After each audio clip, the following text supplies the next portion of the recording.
Les humains et les dinosaures ne peuvent pas coexister. On a provoqué une catastrophe écologique.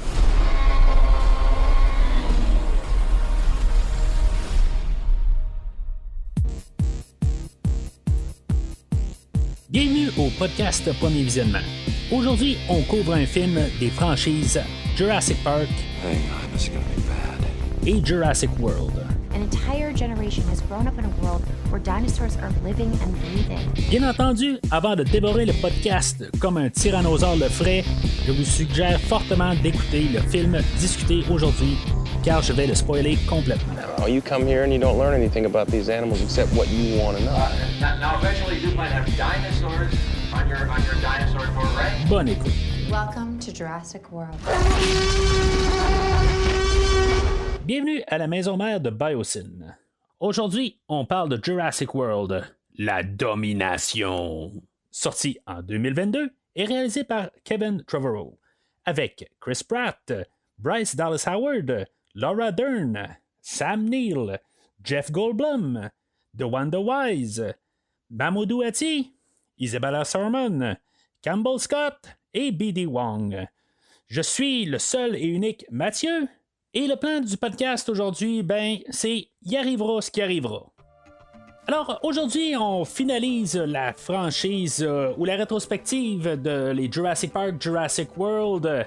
Enfin, on a le 6e Jurassic Park ou le 3e Jurassic World. On va en reparler de ça si ça vaut la peine de l'appeler Jurassic Park 6 ou Jurassic World 3 ou tout simplement le Jurassic World Dominion, là, mais en tout cas là, au podcast, on a couvert tous les 5 autres films avant. Dans les dernières semaines, dans le fond, où on a parlé là, de la trilogie originale Jurassic Park 1, 2, 3, Jurassic World et Jurassic World Fallen Kingdom. Puis c'est ça, finalement, on couvre finalement le dernier film là, qui est au cinéma en ce moment. Bien sûr, le film il devait sortir genre l'année passée, puis il a été repoussé pour les raisons que vous vous doutez probablement. Bien sûr, il a été repoussé à cause de la pandémie. Pendant le temps de filmage, il avait commencé dans le fond en début de pandémie, genre au mois de février 2020, puis on a repoussé là, quand c'est ramassé en mars. La production a arrêté, puis on a continué là, quelques mois plus tard, puis c'est ça, dans le fond, tout ça ensemble, une à la suite de l'autre, finalement, là, fait que le film, on l'a eu, qu'on l'a finalement aujourd'hui. Mais tu sais, quand on regarde toute la question là, de budget, j'ai couvert Top Gun il y a quelques semaines, puis dans le fond, ce film-là a été repoussé de 3 ans, puis pourtant, il avait été complété quand même un petit peu avant la pandémie. C'est quand même assez spécial. Là, pour l'instant, là, on commence à voir comme toutes les retombées là, de tout ce qui s'est passé là, dans les 2-3 dernières années. Là, les films arrivent. Ça avait commencé là, vers la fin là, de 2021, là, où on a eu comme les Spider-Man, puis on a eu les Ghostbusters, puis les affaires de même. Là. Mais là, on commence à avoir des productions là, qui commencent à être plus complètes. Là, où ce que les films ont été rebootés ou qui ont été terminés. Puis, dans le fond, ça n'a pas comme été trop garoché. Mais, en tout cas, on va en reparler là, avec le film d'aujourd'hui parce qu'il a comme été pas mal complété là, dans le temps de la COVID. Puis peut-être même des thématiques là, qui vont avoir reflété un peu là, qu'est-ce qui s'est passé pendant la pandémie. Mais avant toute chose, je vais parler du site internet du podcast premiervisionnement.com. Si des fois vous êtes nouveau podcast, le podcast a un site officiel où est-ce que vous pouvez retrouver tout un regroupement de tous les podcasts qui ont été couverts sur les presque 4 années du podcast. Il y a plusieurs rétrospectives, il y a quelques films solo qui sont faits aussi, mais tu sais, tout est tout classé là, sur le site internet. Dans le fond, il y a des onglets, vous cliquez sur l'onglet et ça vous amène directement sur toute la rétrospective complète.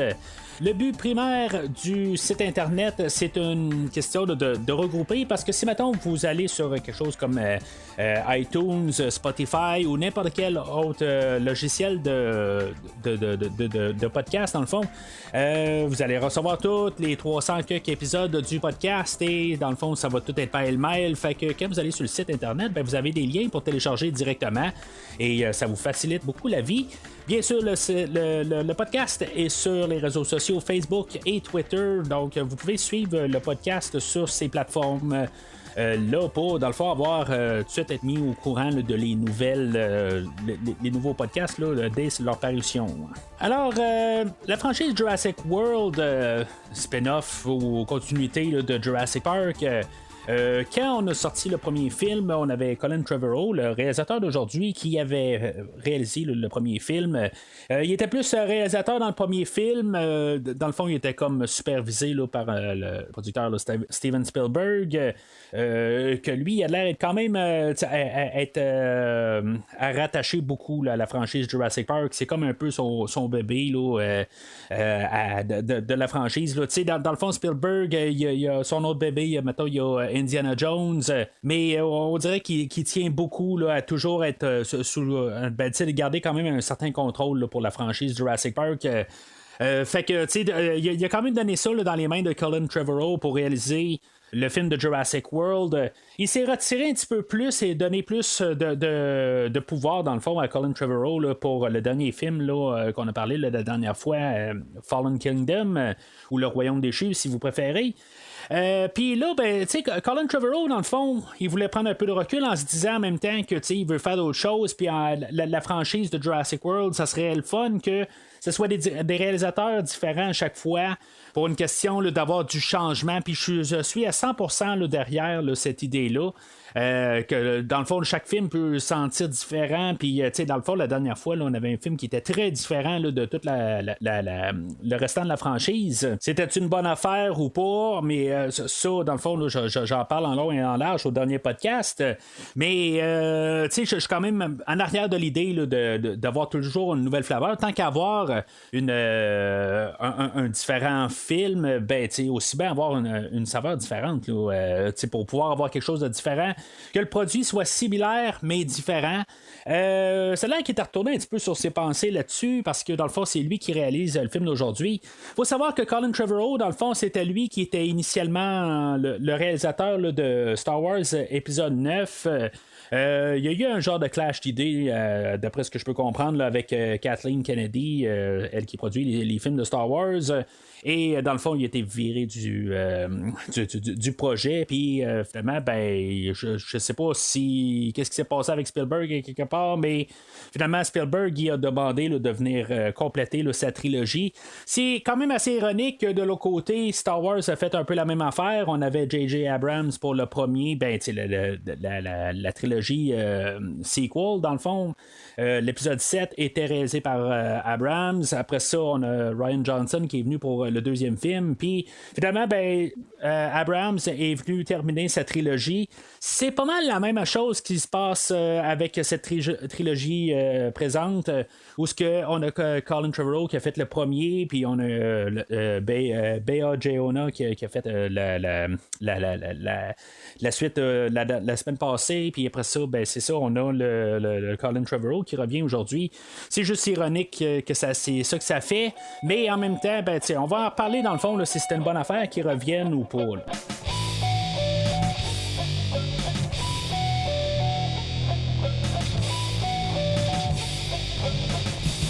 Alors, voici l'histoire du film, là, de mon point de vue. Dans le fond, si, mettons, j'ai de l'air à lire un papier, ben, c'est parce que j'ai pris 1 heure pour écrire un synopsis. On est 4 ans après la libération des dinosaures dans le monde moderne. Les dinosaures se sont multipliés et même certains ont été recréés par de nouvelles compagnies voulant entrer dans le marché du clonage modifié. Une de ces compagnies, Biosyn, crée des graines pour l'agriculture, mais aussi des locustes géantes qui se nourrissent de ces graines détruisant tous les champs agricoles sur leur passage.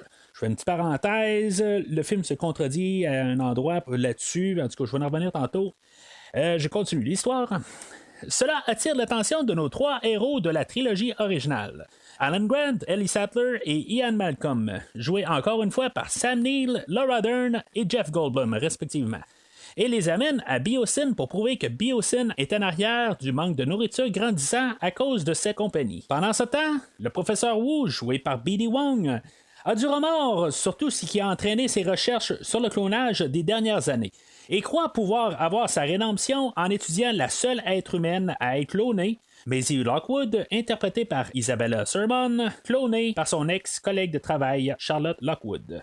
Cependant, Maisie est cachée dans les profondeurs d'une forêt au Nevada par nos héros revenant des 2 derniers films, Owen Grady et Claire Dearing, toujours joués par Chris Pratt et Bryce Dallas Howard, et sans le savoir sont aussi protégés par le Raptor Blue, qui a eu un bébé Raptor depuis le dernier film, qu'on va appeler Beta. Lorsque Maisie et Beta seront kidnappés par une organisation secrète de Biosyn, Owen et Claire se ramasseront à Malte, un petit pays au milieu de la mer Méditerranée, où ils feront équipe avec une équipe d'intelligence française et seront mêlés à un trafic de contrebande de dinosaures pour retrouver Maisie. S'ayant trouvé une nouvelle alliée en la pilote d'avion Kayla Watts, ils rejoindront notre trio original à Biosyn pour retrouver Maisie. Biosyn, mené par le personnage revenant Louis Dodson, maintenant joué par Campbell Scott, qui avait envoyé Nedry dans le film original pour voler les échantillons de dinosaures, veut le contrôle ultime sur la demande de nourriture.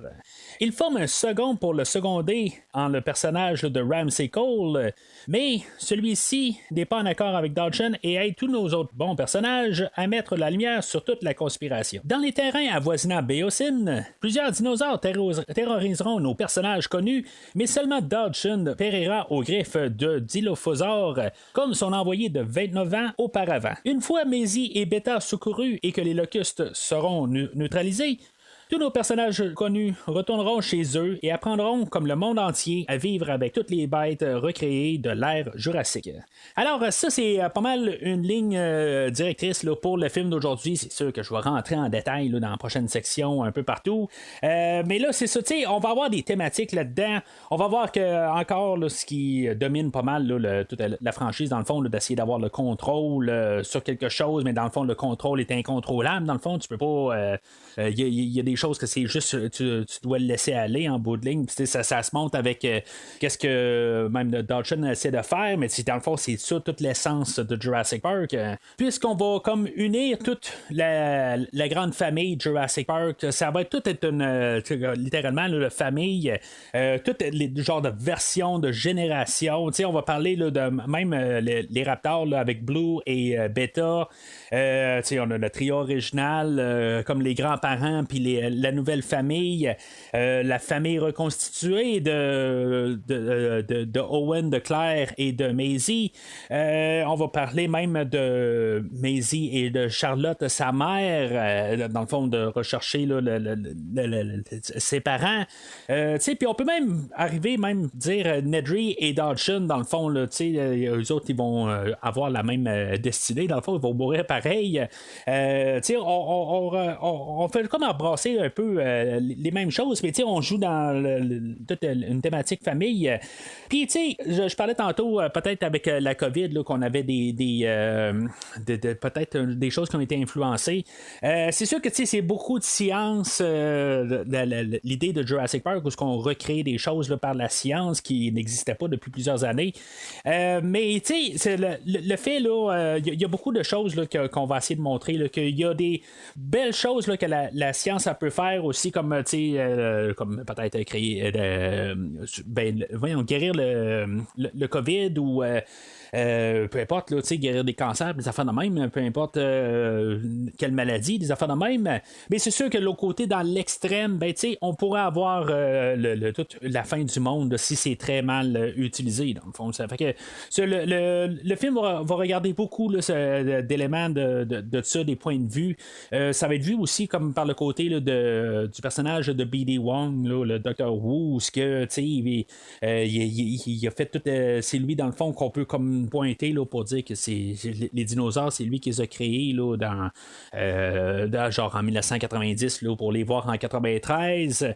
Mais avec tout ce qu'on a eu aussi avec Jurassic World et Jurassic World, le Royaume déchu, dans le fond, comment que ça a tout dérapé. Puis, dans le fond, que là, qu'est-ce que ça a fait, que là, dans le fond, là, on est rendu avec les dinosaures partout dans le monde entier. Puis, dans le fond, là, tout ce que ça peut amener.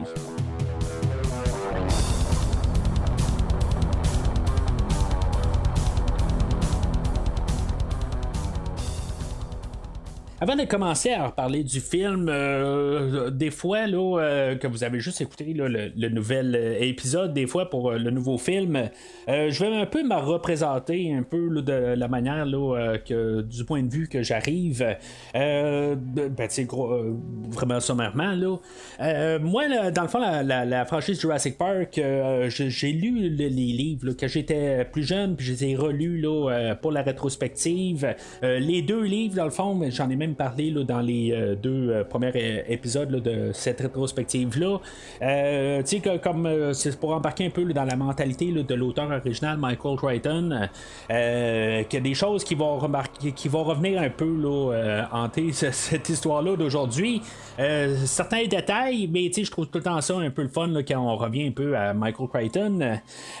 Toute la franchise, je l'ai pas mal toute vue là, depuis le tout premier là, au cinéma ou au cinéparc, là, tout dépendant. Je pense que le premier, en tout cas, je me rappelle pas si c'était juste au cinéma ou au cinéparc, mais je les ai toutes vues sur le grand écran. Naturellement, j'ai vieilli, puis là, je vais les voir au cinéma avec mes enfants. Le dernier film, celui qu'on parle aujourd'hui, je suis à ma 3e écoute, dont la toute dernière que j'ai vue avec mon garçon. Puis, pour essayer de voir un peu là, son idée de perspective. Puis, lui, il a pas vu les 3 premiers films. Il a juste vu les 2 derniers Jurassic World. Il les a vus il y a genre peut-être 6 ans là, quand je les ai passés de même là, pour les écouter. Peut-être avant là, qu'on aille écouter là, Jurassic World Fallen Kingdom, c'est possible qu'ils aient écouté là, à cette époque-là. Mais c'est un garçon de 12 ans, fait que il était jeune un peu. Fait que, il a vu bien d'autres choses depuis ce temps-là, puis il pense pas juste à ça. Fait que, c'est comme très loin dans sa mémoire. Fait qu'à quelque part, c'est sûr que quand on parle de nouveaux personnages, il est comme flou là-dedans. Il n'y a aucune espèce d'idée c'est qui ces personnages-là. Quand on parle de Jurassic World, ils les ont réécoutés dernièrement avec moi là, quand je les ai découverts pour le podcast. Alors, le film ouvre, on a comme un peu là, un genre de recap de ce qui s'est passé là, mondialement. C'est comme un peu qu'est-ce qu'on avait eu là, dans le dernier film, là, dans les scènes post-génériques. Dans le fond, c'est comme un peu toutes les retombées de ça. La première scène, on est sur un bateau, puis dans le fond, il tire une cage à l'eau pour ramasser les poissons, puis finalement, quand il retire la cage, on a le gros poisson, là, la baleine, là, je me rappelle plus comment on l'appelle, là, mais on a ce dinosaure-là qui sort de l'eau. Je sais pas, je trouvais que c'était un petit peu rapide quelque part. Je sais que en lisant sur le film, ça a l'air qu'il y a genre 5 minutes là, qui a été coupé là, dans toute l'introduction. C'est pas nécessairement une mauvaise affaire d'un autre côté là, d'avoir tout fait juste un montage. Je trouve juste que cette scène-là est un peu tronquée à quelque part. Il y a quelque chose là, qui marche pas. Je pense qu'on aurait dû avoir une propre introduction, là, peut-être 1 minute ou 2, là, peut-être avoir quelqu'un sur le bateau, quelque chose de même. Là, je trouve que ça va trop vite, mais en même temps, je sais pas si je veux vraiment avoir quelque chose de plus long. Là. C'est quand même 2h30 là, pour tout le film.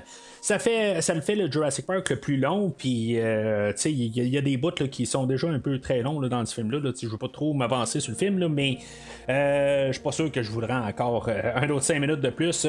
Ça a l'air qu'on parle peut-être qu'il va y avoir un Director's Cut une fois que ça va être rendu là, en format maison, mais en tout cas, on verra bien rendu là si mettons on va se ramasser à ça, à vouloir un Director's Cut. Là, dans tous les montages qu'on a au début, on a des dinosaures qu'on voit là, en train de frapper des campeurs, des affaires dans même. Il y a une affaire qu'il faut tout de suite comprendre quelque part, qu'on n'est pas dans un univers réel. On placerait ça dans un monde réel comme qu'on a. On aurait un ours qui sortirait d'un bois puis commencerait à terroriser là, un site de campeurs. On aurait rapidement là, de la police ou n'importe quoi qui arriverait, là, ça serait de l'armée, je sais pas quoi exactement, là, la faune. S'il serait pas capable d'arrêter l'ours, il descendrait l'ours. Là, ce monde-là, je sais pas, le dinosaure, il arrive, il va frapper le campeur, puis il va partir après ça dans la nature, puis il y a pas de trouble. Je sais pas, il faut quand même oublier ça, là, que on a choisi là, d'éliminer les dinosaures, on les laisse en liberté. Peu importe combien de dinosaures qui avaient été là, dans la maison Lockwood là, dans le dernier film, ben là, on est rendu avec des milliers là, qui sont répandus partout. On a plusieurs d'autres clones nages là, de dinosaures mondiales. Dans le fond, c'est comme rendu un peu hors de contrôle. Dans le fond, on ne sait pas si, mettons, on n'a pas eu quelque chose là, comme un escouade qui a essayé là, de tuer là, les tyrannosaures, puis toutes les autres, dans le fond, une fois là, qui ont été mises en liberté. On sait juste comme 4 ans plus tard qu'ils sont encore là. En tout cas, il faut juste se dire là, que finalement ils n'ont jamais été descendus. Ça me surprendrait quelque part là, que le tyrannosaure, qu'il n'y a personne là, qui est arrivé là, pour descendre le tyrannosaure, que ce soit pour des raisons de survie ou que pour le sport. On l'a vu de toute façon là, dans toute dans la franchise, là, on a eu là, au moins 2 chasseurs là, qui s'auraient fait un plaisir de descendre le tyrannosaure. Puis là, ben c'est ça, on n'a pas eu quelqu'un de même qui sont plantés là, devant toute la Terre au complet. C'est très peu probable, mais il faut le prendre comme ça, dans le fond, si on va avoir une histoire. Sinon, ben, le film dirait que 4 ans après la libération des dinosaures, ben il n'y a plus aucun dinosaure, puis dans le fond, on n'a pas de film. Il y a quand même des idées intéressantes qu'on va lancer. On va parler de contrebande, de recréation de dinosaures par d'autres compagnies. Dans le fond, ça a comme perdu le contrôle, tout ça. En tout cas, j'aime quand même un peu là, cette idée-là comme idée, dans le fond, que dans le fond, c'est rendu tout le monde, là, c'est rendu en perte de contrôle. J'aime quand même là, de cette idée-là de partir là-dessus. Tu sais plus qu'est-ce qui peut se passer. Peut-être qu'on va aller avec des dinosaures encore plus modifiés là, que l'Indominus qu'on a eu là, dans le premier film, le Jurassic World, puis le Raptor là, la dernière fois. Dans le fond, ça peut partir dans tous les sens. Ça ouvre vraiment des opportunités là, quand c'est rendu n'importe qui là, qui peut faire des dinosaures. Il y en a qui peuvent le faire dans leur sous-sol, il y en a qui peuvent faire ça un peu partout. C'est ceux qui ont besoin de l'équipement pour le faire. C'est pas le petit dépanneur du coin là, qui a ça là, dans son backstore à quelque part, où il vend ça sur les étagères, là, les ingrédients pour faire des dinosaures. Mais vous comprenez ce que je veux dire, ça peut être pas mal là, ça peut venir de plusieurs sources à quelque part, puis avec la compétition, ça peut faire un peu n'importe quoi. On va avoir un peu plus tard là, dans le film là, quand on va avoir Owen et Claire là, qui vont comme s'infiltrer là, dans le genre là, où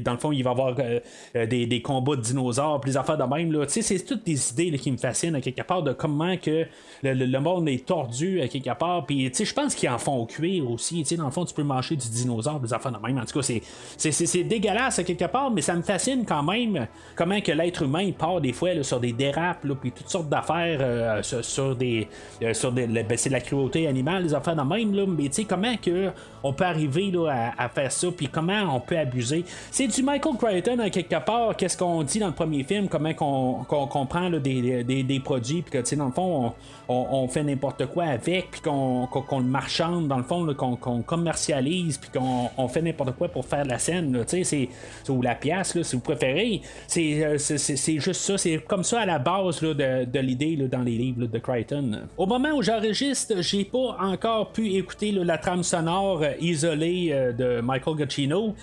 La seule chose que je vais pouvoir dire, quand je l'ai écouté là, la dernière fois, là, je me suis dit, je vais vraiment là, écouter la musique.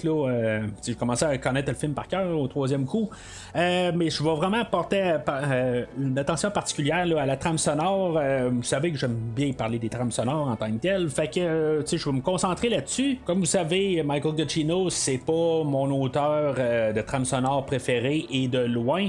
Mais la seule chose que je vais pouvoir dire quand même, je sais pas si c'est quasiment un compliment, c'est que c'est pas la pire affaire qu'il y a dans le film aujourd'hui. C'est quand même correct, il y a des mélodies qui vont passer. J'en parlais même avec mon garçon en revenant du cinéma. Puis on est d'accord pour dire que on n'a pas entendu là, la tune thème de Jurassic Park du tout du film. On a entendu comme des petites 3 secondes à quelque part, puis ça partait dans l'autre chose. Quand même, c'est un peu intéressant d'avoir fait ces choix-là. Puis c'est ça, je pense qu'en même temps ça l'aide pour la trame sonore. C'est pas comme tout d'un coup on dit c'est bon, parce qu'en même temps c'est toujours ça Michael Giacchino. Souvent ses mélodies qu'il écrit, c'est de la boîte, mais son orchestration est phénoménale. phénoménal. Quand, maintenant, il reprend la tune de Jurassic Park, qu'est-ce que ça sonne? Ça sonne phénoménal. Vraiment, le son, puis tout, il est bien entouré, dans le fond, pour que ça, c'est ce qui fait, ben, dans le fond, sonne bien, mais en bout de ligne, c'est très pas bon, là, mais... T'sais, ce que j'ai quand même remarqué, c'est que c'était quand même pas pire dans ses compositions. On dirait que, je sais pas, il doit écouter Premier Visionnement lui aussi.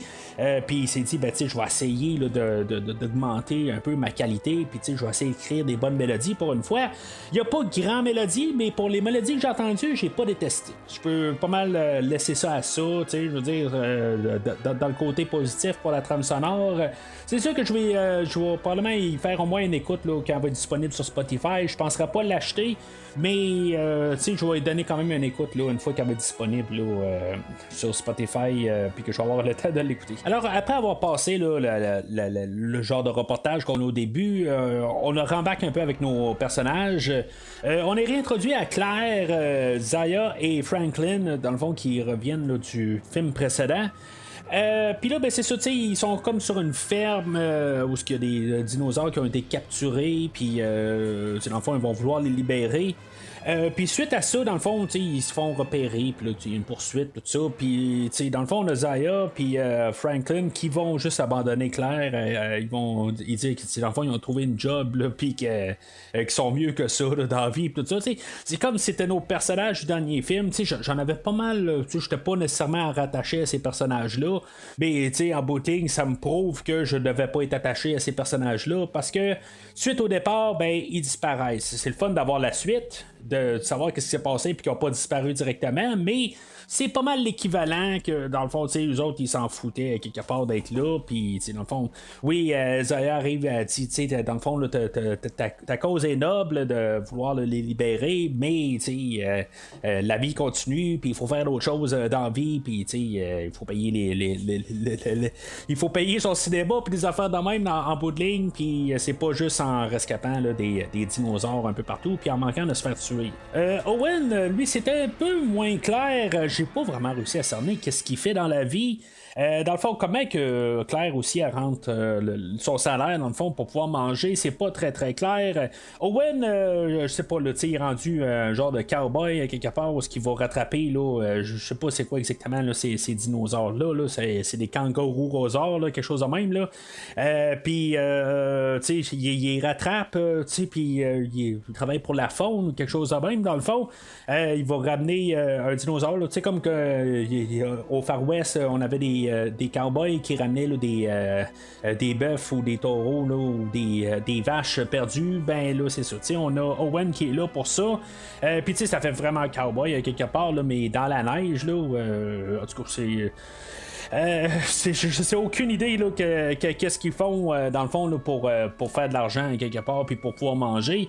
Puis comment ils ont fait pour payer là, la grosse maison là, qu'ils ont trouvé. C'est peut-être une maison abandonnée ou je sais pas trop. Mais moi je vais embarquer là, dans mon univers de film à quelque part. Puis je vais me dire que c'est la maison qui est perdue dans les bois d'Arnold Schwarzenegger là, dans le rôle de John Matrix dans le film de Commando, qu'il y a vraiment une maison dans les montagnes, puis toute cachée dans les bois.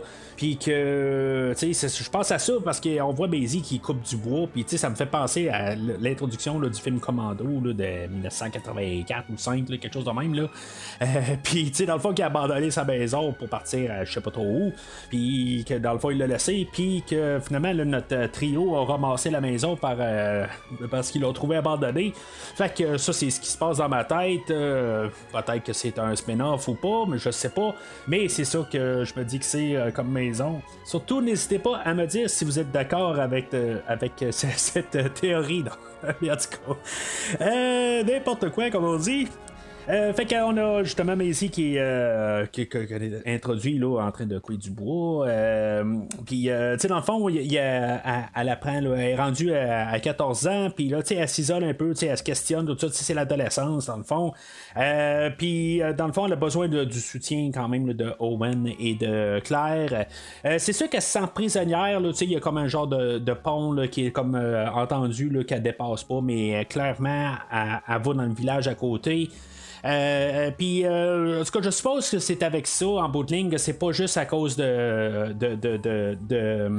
Maisie. C'est probablement aussi quand les Owen et Claire ils vont au village, ben finalement ils ont été aperçus, puis que finalement, ben, il y a des genres de kidnappeurs ou des genres de chasseurs de primes là, qui vont les apercevoir pour finalement, là, éventuellement, ils vont kidnapper Maisie. Mais juste avant ça, ben c'est ça, on voit un peu là, comme leur vie, on va dire familiale, parce que c'est ça, ils deviennent comme une famille, comme j'ai parlé tantôt, là, c'est comme une famille reconstituée. En bout de ligne, ils la voient comme leur fille, puis c'est ça dans le fond là, qu'ils font, puis ils vont pour qu'est-ce qu'ils pensent qui est bien pour elle, mais on joue avec l'idée que ils peuvent pas non plus l'enfermer toute sa vie en bout de ligne. Ça sert à quoi de l'enfermer si quelque part ben, on est juste pour l'enfermer entre quatre murs puis elle peut absolument rien faire. Éventuellement il va falloir qu'elle évolue puis qu'elle sorte là, de son trou puis qu'elle soit exposée au monde. Ça n'aura pas le choix, mais en tout cas, pour l'instant il juge mieux de la laisser isolée. Ça veut dire qu'en même temps, est-ce que l'éducation des affaires dans même, en tout cas, c'est pas tout à fait apporté, là, capable de à la garde des livres, des affaires de même, là, mais comment casser le restant, ben, je pense pas qu'il y a bien de l'éducation qui se fait là-dedans, mais on sait jamais, peut-être que à la garde des cours à distance, des affaires de même, là, puis sous un autre nombre, des affaires de même, c'est une possibilité, mais on va pas sur ce terrain-là. Dans tout ça, ben, on peut apercevoir que Blue est resté pas loin, dans le fond, c'est comme un genre d'ange gardien il surveille la famille. Il veut pas vraiment approcher là, la famille à Owen et à Claire. Il reste quand même isolé, mais il est toujours un peu en train de la garder. Peut-être juste se rassurer qu'il n'y a pas de tyrannosaures qui arrivent ou n'importe quoi, que dans le fond, ils sont toujours en sécurité. Moi, c'est comme ça que je vois ça. C'est peut-être juste un hasard que là tout d'un coup ils sont là juste à côté puis que dans le fond la semaine passée ils étaient pas là, mais ça semble être ça un peu là, que dans le fond on voit que Blue elle a pondu l'œuf là où on va avoir l'autre raptor là, le bêta qu'il était pondu là, dans le fond là, son œuf là, je trouve pas le mot quelque part là, elle était le bêta est né là, dans un autobus pas loin, tout ça. Fait que le temps que bêta grandisse, tout ça, fait que ils sont restés pas mal dans le même point. Nid est le mot que je cherchais, là, c'est leur nid qui est là, mais en tout cas. Puis là, c'est ça, on a les chasseurs de primes qu'on va dire là, qu'ils aperçoivent, puis que finalement, ben, ils vont kidnapper Maisie. Elle s'en va en bicycle, puis elle embarque sur un pont. Elle voit qu'il y a un char qui est stationné carrément directement qui empêche la sortie du pont. Elle voit qu'il y a quelqu'un qui est planté là, mais elle continue à avancer. Je sais pas. Elle est pas plus vite que ça. Ben, en tout cas, elle est un petit peu là, guidée par le fait là, que là, elle veut partir de là. Elle était un peu offusquée là, que Owen il dise de rentrer dans la maison là, de peur là, que Blue ou Beta s'énerve un peu. Fait que elle prend son bicycle puis elle s'en va. Mais je veux dire, c'est quand même le pont est quand même assez long. Puis je sais pas, elle voit bien qu'il y a quelqu'un qui est là. Puis elle a aucune raison de suspecter quelque chose. Mais tu peux tout de suite t'en rendre compte qu'il y a quelqu'un qui est planté là puis fait juste à garder. Puis là tout d'un coup t'arrêtes sur place là. C'est sûr que c'est une mise en scène quelque part. Il faut comprendre visuellement qu'est-ce qui se passe. Mais la manière que c'est fait, c'est un petit peu trop basique quelque part. C'est comme elle est plantée là, puis il faut supposer que c'est peut-être pas exactement comme ça. Là, c'est un film, c'est une mise en scène. Mais tu regardes ça dans un point de vue réel, c'est comme elle est plantée là, puis elle te regarde arriver, puis elle est plantée carrément au milieu. Elle est pas en train de regarder la rivière à côté, elle est en train de te regarder arriver, puis elle est plantée au milieu. Là, c'est comme. Il y a quelque chose qui est louche. Là, je sais pas. Moi, personnellement, là, j'arriverais, puis. Peut-être pas de mes 41 ans, peut-être que je serais pas ça, je me poserais peut-être pas autant de questions, mais Puis, à un bas âge, quand t'es drillé là, des 4 dernières années à faire attention au monde, puis là, t'arrives sur un pont, puis tu vois quelqu'un qui est en train de te garder avec un char qui bloque tout le chemin, ben tu peux te poser des questions, mais elle se pose pas de questions. Elle se pose des questions quand elle est rendue à 3 mètres en face de la madame. Là, tu sais, en tout cas. Ça, c'est peut-être que finalement, il y avait peut-être raison un peu de s'inquiéter que peut-être qu'il allait se passer quelque chose. C'est peut-être ça un peu.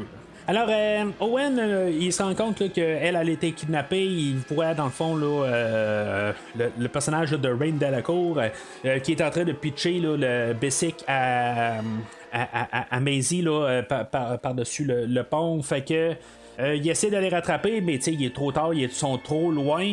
Ils vont rappeler le Franklin que dans le fond c'est ça au début, c'est la grosse job qu'il a trouvé, dans le fond c'est une job à la CIA.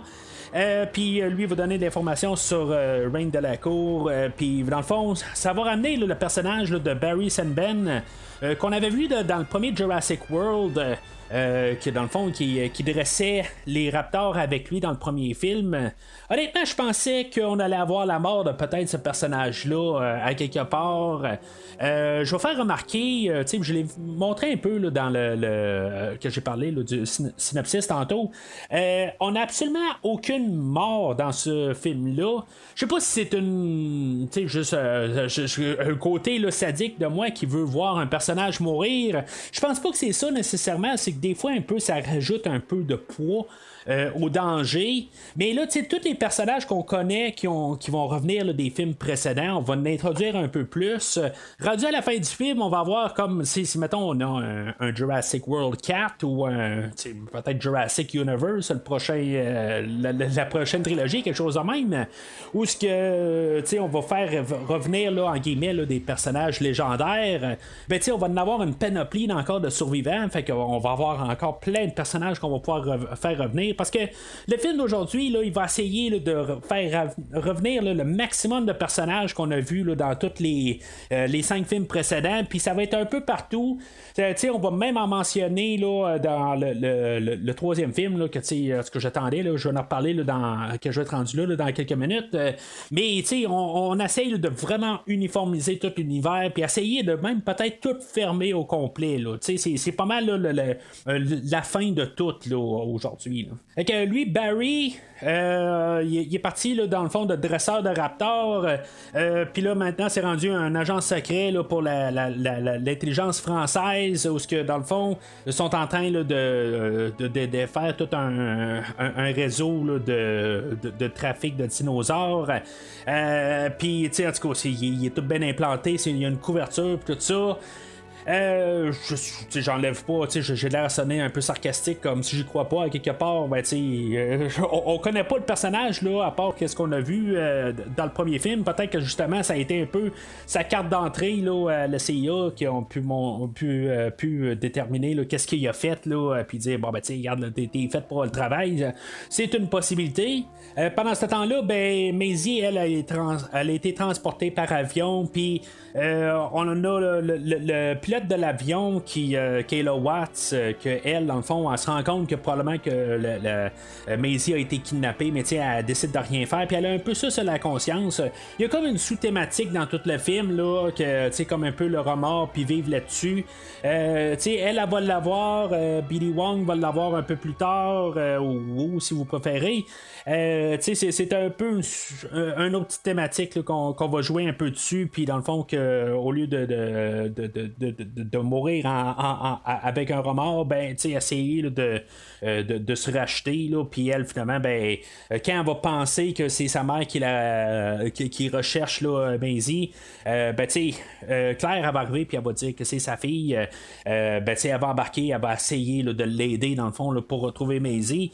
Là, dans ces coins-là, comme j'ai dit, c'est sûr que voir, ça me fascine quand même de voir un peu comment que l'être humain est tordu, puis tout virer ça, qu'on va pouvoir se faire là, des cuisses là, de Triceratops, des affaires dans même, là, c'est pas explicitement montré, là, mais on peut comme déduire ça en voyant là, l'endroit comment que c'est fait, mais c'est peut-être un peu la première grosse scène d'action où on va voir Chris Pratt se promener là, sur une moto au travers là, du pays là, ou l'île là, de Malte, là, je sais pas comment on dit ça, là, cet endroit-là.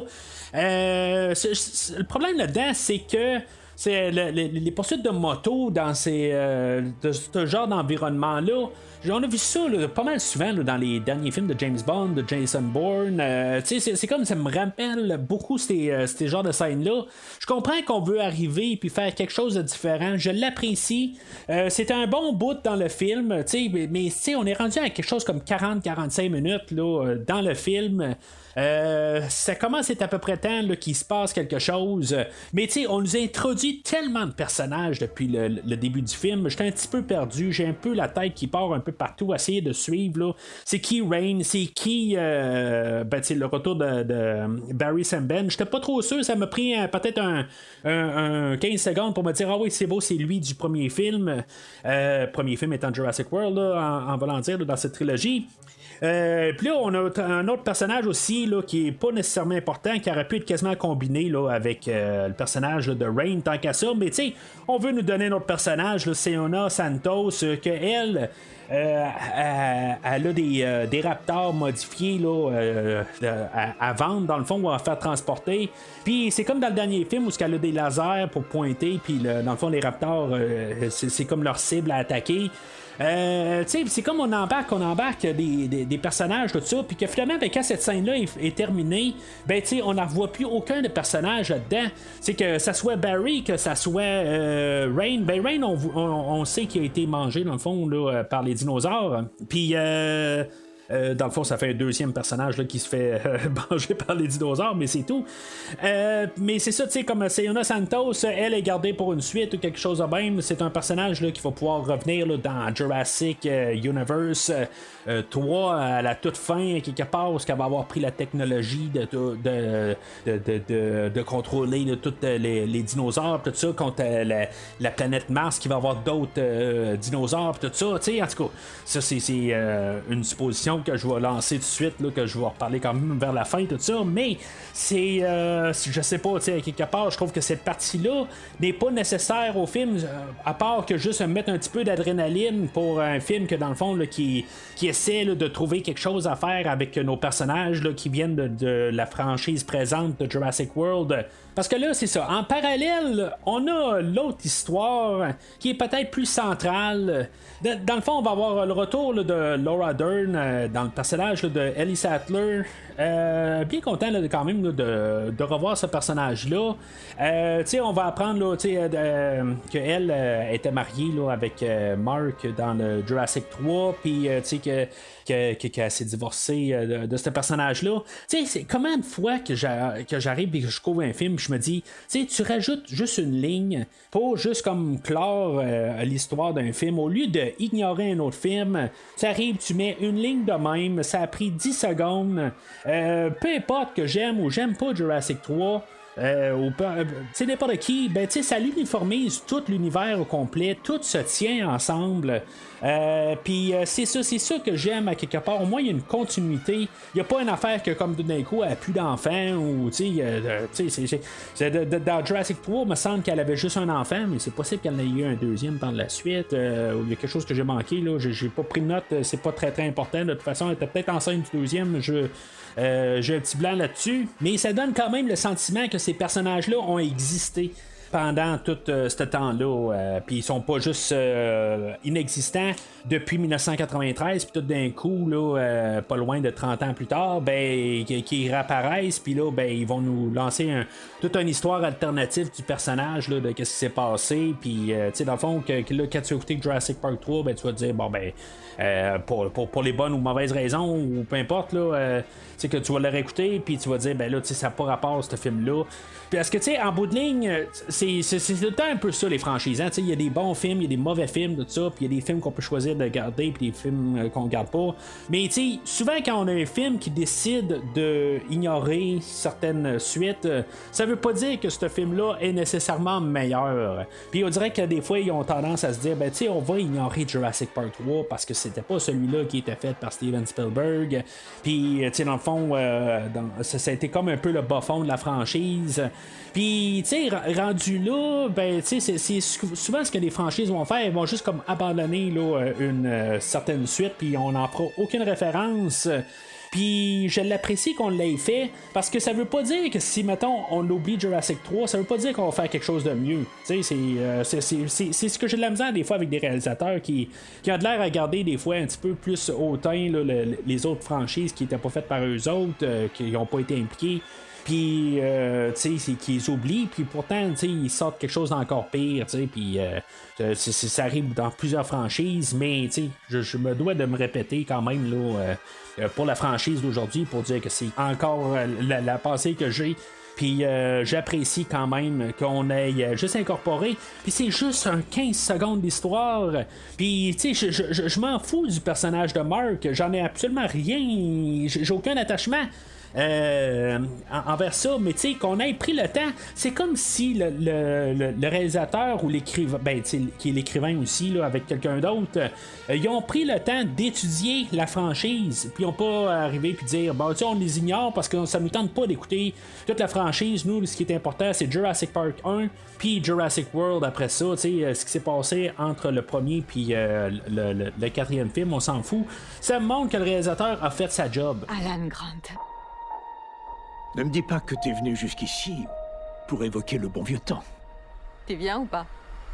Alors, on est réintroduit à Ellie Sattler par une genre d'histoire qui est quand même assez étrange là, pour le film de Jurassic Park.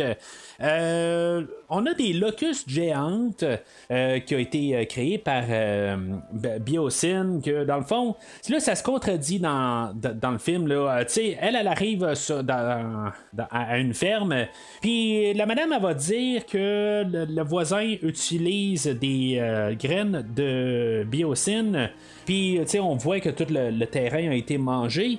Mais à moins que c'est pas ça qu'on pointe dans le fond, puis que c'est peut-être un petit peu là, quelque chose là, que j'ai mal vu, mais en tout cas, à chaque fois que j'ai écouté le film, je vois clairement qu'on pointe le terrain qui est tout dévasté. Puis elle dit que eux autres qui utilisent du Biosyn, puis que c'est pour ça qu'il est mangé. Mais plus tard, quand elle va rencontrer Grant, elle va lui dire que les locustes géantes, ben ils mangent toutes les autres graines à part le Biosyn. Fait que tu sais, il y a quelque chose qui est louche là-dedans. Mais en tout cas, c'est je peux comprendre à quelque part juste que peu importe là, qu'est-ce qui est en erreur là-dedans. J'imagine que tu sais, c'est en bout de ligne, il faut comprendre que Biosyn est dans les deux sens louche là-dedans. T'sais, il est en train de juste créer ses graines pour que tout le monde achète les graines, puis à quelque part, ben ils vont manger des graines, mais leurs graines, puis dans le fond, on va tout dévaster. Mais de l'inverse, ben si mettons, ils mangent les autres graines, ben que le monde s'efforce d'acheter le Biosyn, puis que dans le fond, Biosyn fait de l'argent.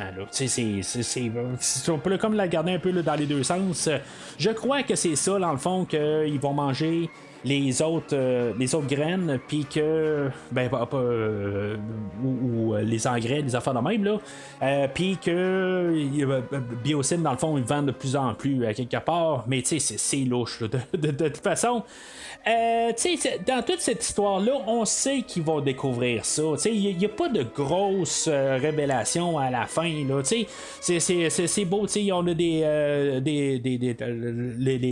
locustes, là, ils ont été injectés là, de choses là, du monde jurassique. Puis tout ça, là, c'est, dans le fond, là, ça l'embarquait un peu là-dedans. Là, j'étais un peu flou là, dans toute l'idée à quelque part, là, mais c'est ça que je peux comprendre qu'on a utilisé là, de l'ADN de dinosaures puis de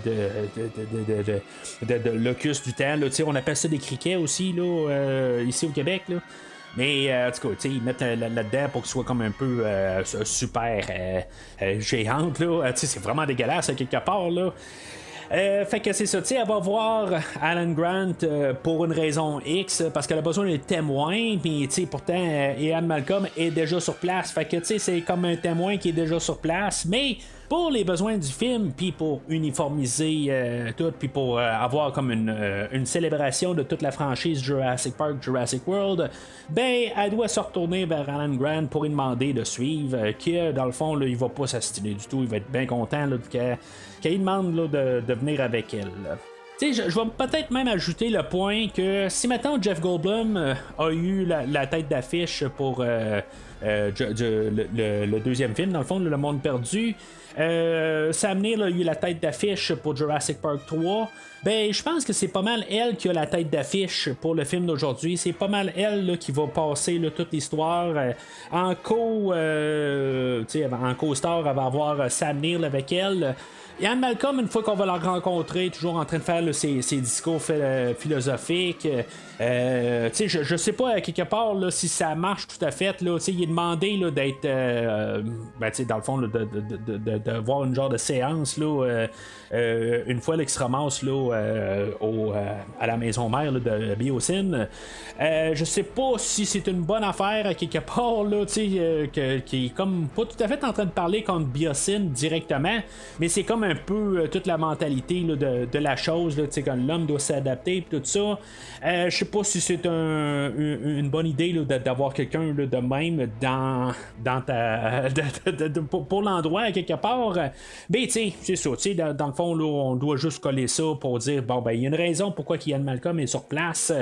Mais là qu'on lui donne dans le fond une carte d'accès là, dans le fond c'est un bracelet que dans le fond ils peuvent aller partout dans toute la bâtisse parce que lui il va donner son bracelet là, à Ellie Sattler et à Alan Grant pour qu'ils puissent se promener là, d'aller dans certains laboratoires. T'sais, lui il est juste là comme invité dans le fond puis il a accès à tout au complet là, c'est comme quelque part ben, peut-être que Biosyn est très transparent puis qu'ils disent ben oui monsieur Malcolm vous pouvez aller partout tous les laboratoires cachés un peu puis où est-ce qu'on fait des tests, il n'y a aucun problème, on est très transparent là-dedans. T'sais, honnêtement, là, je pense pas à quelque part que ça a du sens, à quelque part qu'il y a accès partout. Tu as des codes d'accès ou des bracelets d'accès. Aujourd'hui, là, dans le monde parallèle qui est pas le monde de Jurassic Park, ben, ça existe. Tu as des puces ou n'importe quoi que tu peux encoder pour marcher pour telle porte. Puis tu peux le faire spécifiquement que telle puce, même si les deux puces sont identiques, la puce, elle marche pour telle porte et telle porte, puis l'autre à côté, ben, elle marche juste pour une des deux portes. C'est comme ça que ça fonctionne aujourd'hui. Mais là, c'est ça. Là, ils ont comme le bracelet qui a comme être l'air. Puis on n'est même pas capable de vraiment dire que c'est celui-là à Ian Malcolm. On dit qu'on a vu Malcolm en train de donner un bracelet, mais ils sont super avancés technologiques.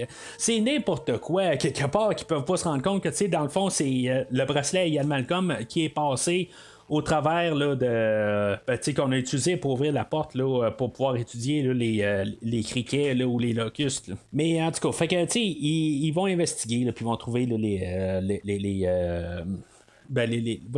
les criquets, là, les locustes, tout ça, c'est comme il n'y a pas vraiment quelque chose là, qu'on apprend dans ces scènes-là. Je veux dire, dans le fond, on fait comme un peu perdre notre temps. C'est comme il n'y a pas de révélation, comme j'ai dit. Mais c'est ça, on a eu là, les personnages là, qu'on nous a introduits. Là. On nous a rajouté encore un autre personnage là, qu'on doit tenir. Le personnage de Ramsey Cole. Que lui, dans le fond, il y a Dodson que lui, il est comme en train de le former, dans le fond, là, pour. Puis il a full confiance en lui. Il est prêt à tout y donner, même à la fin, quand tout perd. Il est en train de tout perdre. Là, il arrive, il dit regarde, on va recommencer à quelque part, là, t'es comme mon protégé, tout ça. Je sais pas, je sais pas, ce personnage-là, c'est pas que je veux pas l'aimer ou rien, c'est juste que là, je suis comme un peu un overload de personnages. On y ramène tellement de personnages que là, toutes les. Je comprends que on peut pas arriver puis juste garder nos personnages de base, puis que ce soit eux autres qui font tout. D'un côté, je me suis mis à repenser là, avec les nouveaux personnages. Est-ce qu'on aurait pu remplacer Kayla d'une manière? Ben, je pense que si on avait besoin d'un avion, je pense qu'on aurait pu arriver puis s'arranger pour que Owen pilote un avion. Ou il aurait pu embarquer clandestinement dans un avion qui se ramasse là ou quelque chose de même. Il y a toujours une manière un peu pour remplacer ce personnage-là.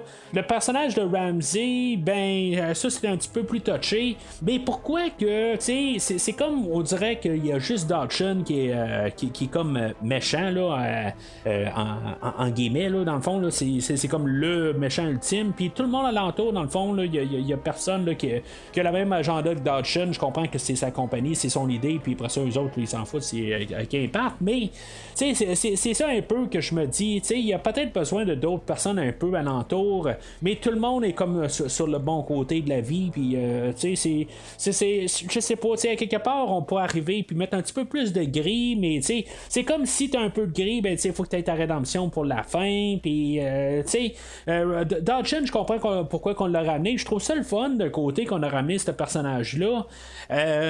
C'était un gros morceau là, dans le tout dans le fond la franchise Jurassic Park techniquement. Tous les problèmes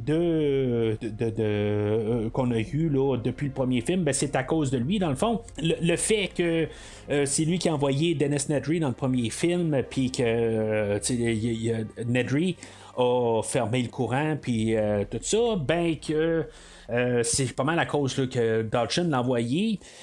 Là, dans le fond, toute la suite de tout ça, dans le fond, on n'a pas entendu parler là, dans le deuxième film. C'était lui qui était l'antagoniste principal là, dans le deuxième livre, que je trouvais ça comme un peu plate, là, qu'on n'a pas ramené là, dans la version film, mais en tout cas, écoutez, qu'est-ce que j'ai à dire là, sur le deuxième film, là, vous pouvez retourner en arrière. Pas que c'était nécessairement un très bon livre, mais en tout cas, c'est pas comme si c'était nécessairement un très bon film, mais c'est ça, comme retourne en arrière. Puis c'est ça, comme il a comme été abandonné ce personnage-là, puis le ramener à la fin, c'est comme je dis, c'est comme ça montre que le réalisateur a fait sa job, puis essayé là, de trouver une manière de rapporter là, tout au premier film, puis comme faire la boucle, puis de tout clôturer là, dans le film aujourd'hui. Puis ça vient pas de nulle part, ce personnage-là, il existait, puis il avait ses motivations. Chose qui vient peut-être en guillemets de nulle part, c'est la bouteille d'embryon là, du premier film. Où ce que Nedry, là, une fois qu'il s'est fait tuer, ben, la bouteille a été perdue là, dans la boue, puis dans le fond, je pense qu'il y avait peut-être 24 heures là, que les échantillons pouvaient être conservés. Je sais qu'il y a un jeu qui a été fait là, je sais pas, en 2012-2013, je pense que je l'ai vu quand j'ai embarqué là, mon Blu-ray là, de Jurassic World. Il y a de l'air d'avoir une mission là-dedans que justement c'est d'aller chercher là, la bouteille là, de crème à raser. Puis d'aller chercher les embryons, là, je sais pas, je peux me tromper là, dans les années, là, je suis pas en train de dire que je sais exactement, là, mais je me rappelle avoir vu ça, que dans le fond la mission c'était d'aller chercher là, la bouteille là, de crème à raser. Puis c'est ça, fait que j'imagine que ce jeu-là est rendu canon en quelque part. C'est ça que je trouve quand même le fun d'un autre côté. C'est comme si, mettons, on veut savoir le restant de l'histoire, il faut jouer au jeu qui est sorti à l'époque.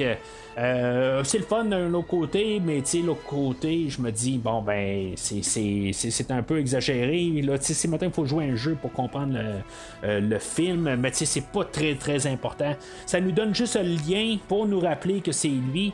Puis, si, mettons, on le sait pas, c'est pas plus grave que ça. De toute façon, ça fait juste un grand machin, là, que, dans le fond, qui est obsédé par le pouvoir. Mais, ça ramène tout ensemble, là, quelque part. J'avais pas besoin là, de la bouteille là, de Barbasol, là, puis pour montrer là, que c'est la même, là. C'est comme lui, il garde ça, là, comme exposé là, dans son bureau, là, comme un trophée, là. Je trouve ça quand même un petit peu, peut-être arrogant, quelque part, là, de mettre ça, quand tu sais qu'est-ce que ça a donné, là, mais en même temps, personne ne peut vraiment savoir c'est quoi exactement là, la bouteille d'échantillon. Là, mais sauf que ça montre que si, mettons, quelqu'un cherche un peu à savoir c'est quoi, ben qu'en bout de ligne, s'il découvre que c'est quelque chose qui a amené à tous les événements de Jurassic Park, ben il pourrait être quasiment incriminé là, pour des crimes. Là. C'est comme quelque part, là, c'est pas quelque chose là, que tu veux mettre vraiment là, exposé. Là. Alors notre trio Jurassic World, je vais dire, là, Owen, Claire et Kayla, c'est ça, ils embarquent dans l'avion à Kayla, puis là, sont attaqués là, par des ptérodactyles. C'est comme un peu là, qu'est-ce qu'ils ont avec le laser dans le fond. Là, ils doivent avoir genre pointé un laser là, sur l'avion, puis on a des ptérodactyles qui arrivent puis qui attaquent l'avion. Quelque part là, dans le monde qu'on est là, de CGI, il y a des petites choses qui des fois là, qui me tracassent, qui me tombent un peu sur les nerfs, où ce que on oublie à quelque part que même si l'animal est quand même un gros bec, peut-être assez puissant, est-ce qu'il serait vraiment capable de défoncer un avion, toute la tôle là-dedans? C'est des choses de même que je me pose comme question, si ça a-tu du sens? Je comprends que on peut le faire, on a juste à le dessiner, puis ça peut faire n'importe quoi, mais peux-tu vraiment arriver, puis y a-tu un animal qui va arriver puis décider de vraiment se péter le nez sur un avion en fer? Je le sais pas, je trouve ça un petit peu je trouve pas ça normal à quelque part. Je me dis, ça serait un robot, ça serait un Terminator ptérodactyle, ok, c'est beau, je me poserai pas de questions, mais là c'est un animal à quelque part qui va décider, qui va vraiment essayer de renfoncer du fer à quelque part, puis il va le faire. C'est ça que je me dis, c'est ok, il doit le savoir à quelque part, mais l'autre côté, c'est parce qu'il doit l'avoir testé, quelque chose de même, mais peut-être que je me pose vraiment trop de questions à quelque part. Ça, il y a vraiment une grosse possibilité que c'est ça, mais à quelque part, c'est que c'est juste ça n'a pas de sens. Si je me pose la question, c'est parce que c'est ça. C'est comme trop évident. Je veux dire, c'est comme tout d'un coup, il va se planter la tête dans le ciment parce qu'il sait qu'il va le défoncer. Voyons, ça se tient pas. Là. Mais on devait trouver une raison pour que, dans le fond, Claire parte de son bord, puis que on donne un peu de temps d'écran à notre nouveau personnage, puis qu'on puisse, dans le fond, la connaître un peu avec le personnage de Owen. Puis là, c'est ça, dans le fond, elle a été éjectée là, de l'avion. Il y a juste un parachute, puis il n'y a pas de problème qui est là, puis Owen, pas stressé du tout.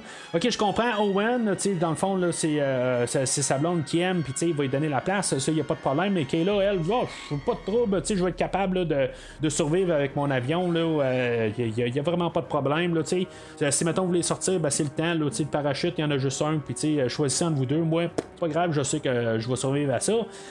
C'est tout de même ironique que on parle de manette là, sur un parachute là, 2 semaines après avoir parlé de Top Gun, que justement il y a une manette en arrière du banc.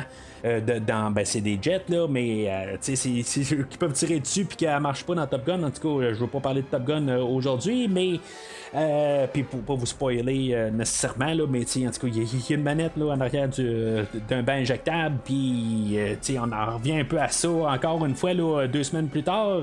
Puis là, c'est ça, Claire, elle va atterrir, elle se rendra pas à terre parce qu'elle va être accrochée dans un arbre. Puis là, on va avoir un therizinosaure qui est un genre de croisé dinosaure Autriche qui a l'air quand même assez dangereux, qui a genre 3 griffes là, puis dans le fond il est pas très très vite au moins, mais je pense que ça va être la meilleure séquence qu'il y a dans tout le film. J'aime vraiment cette séquence là.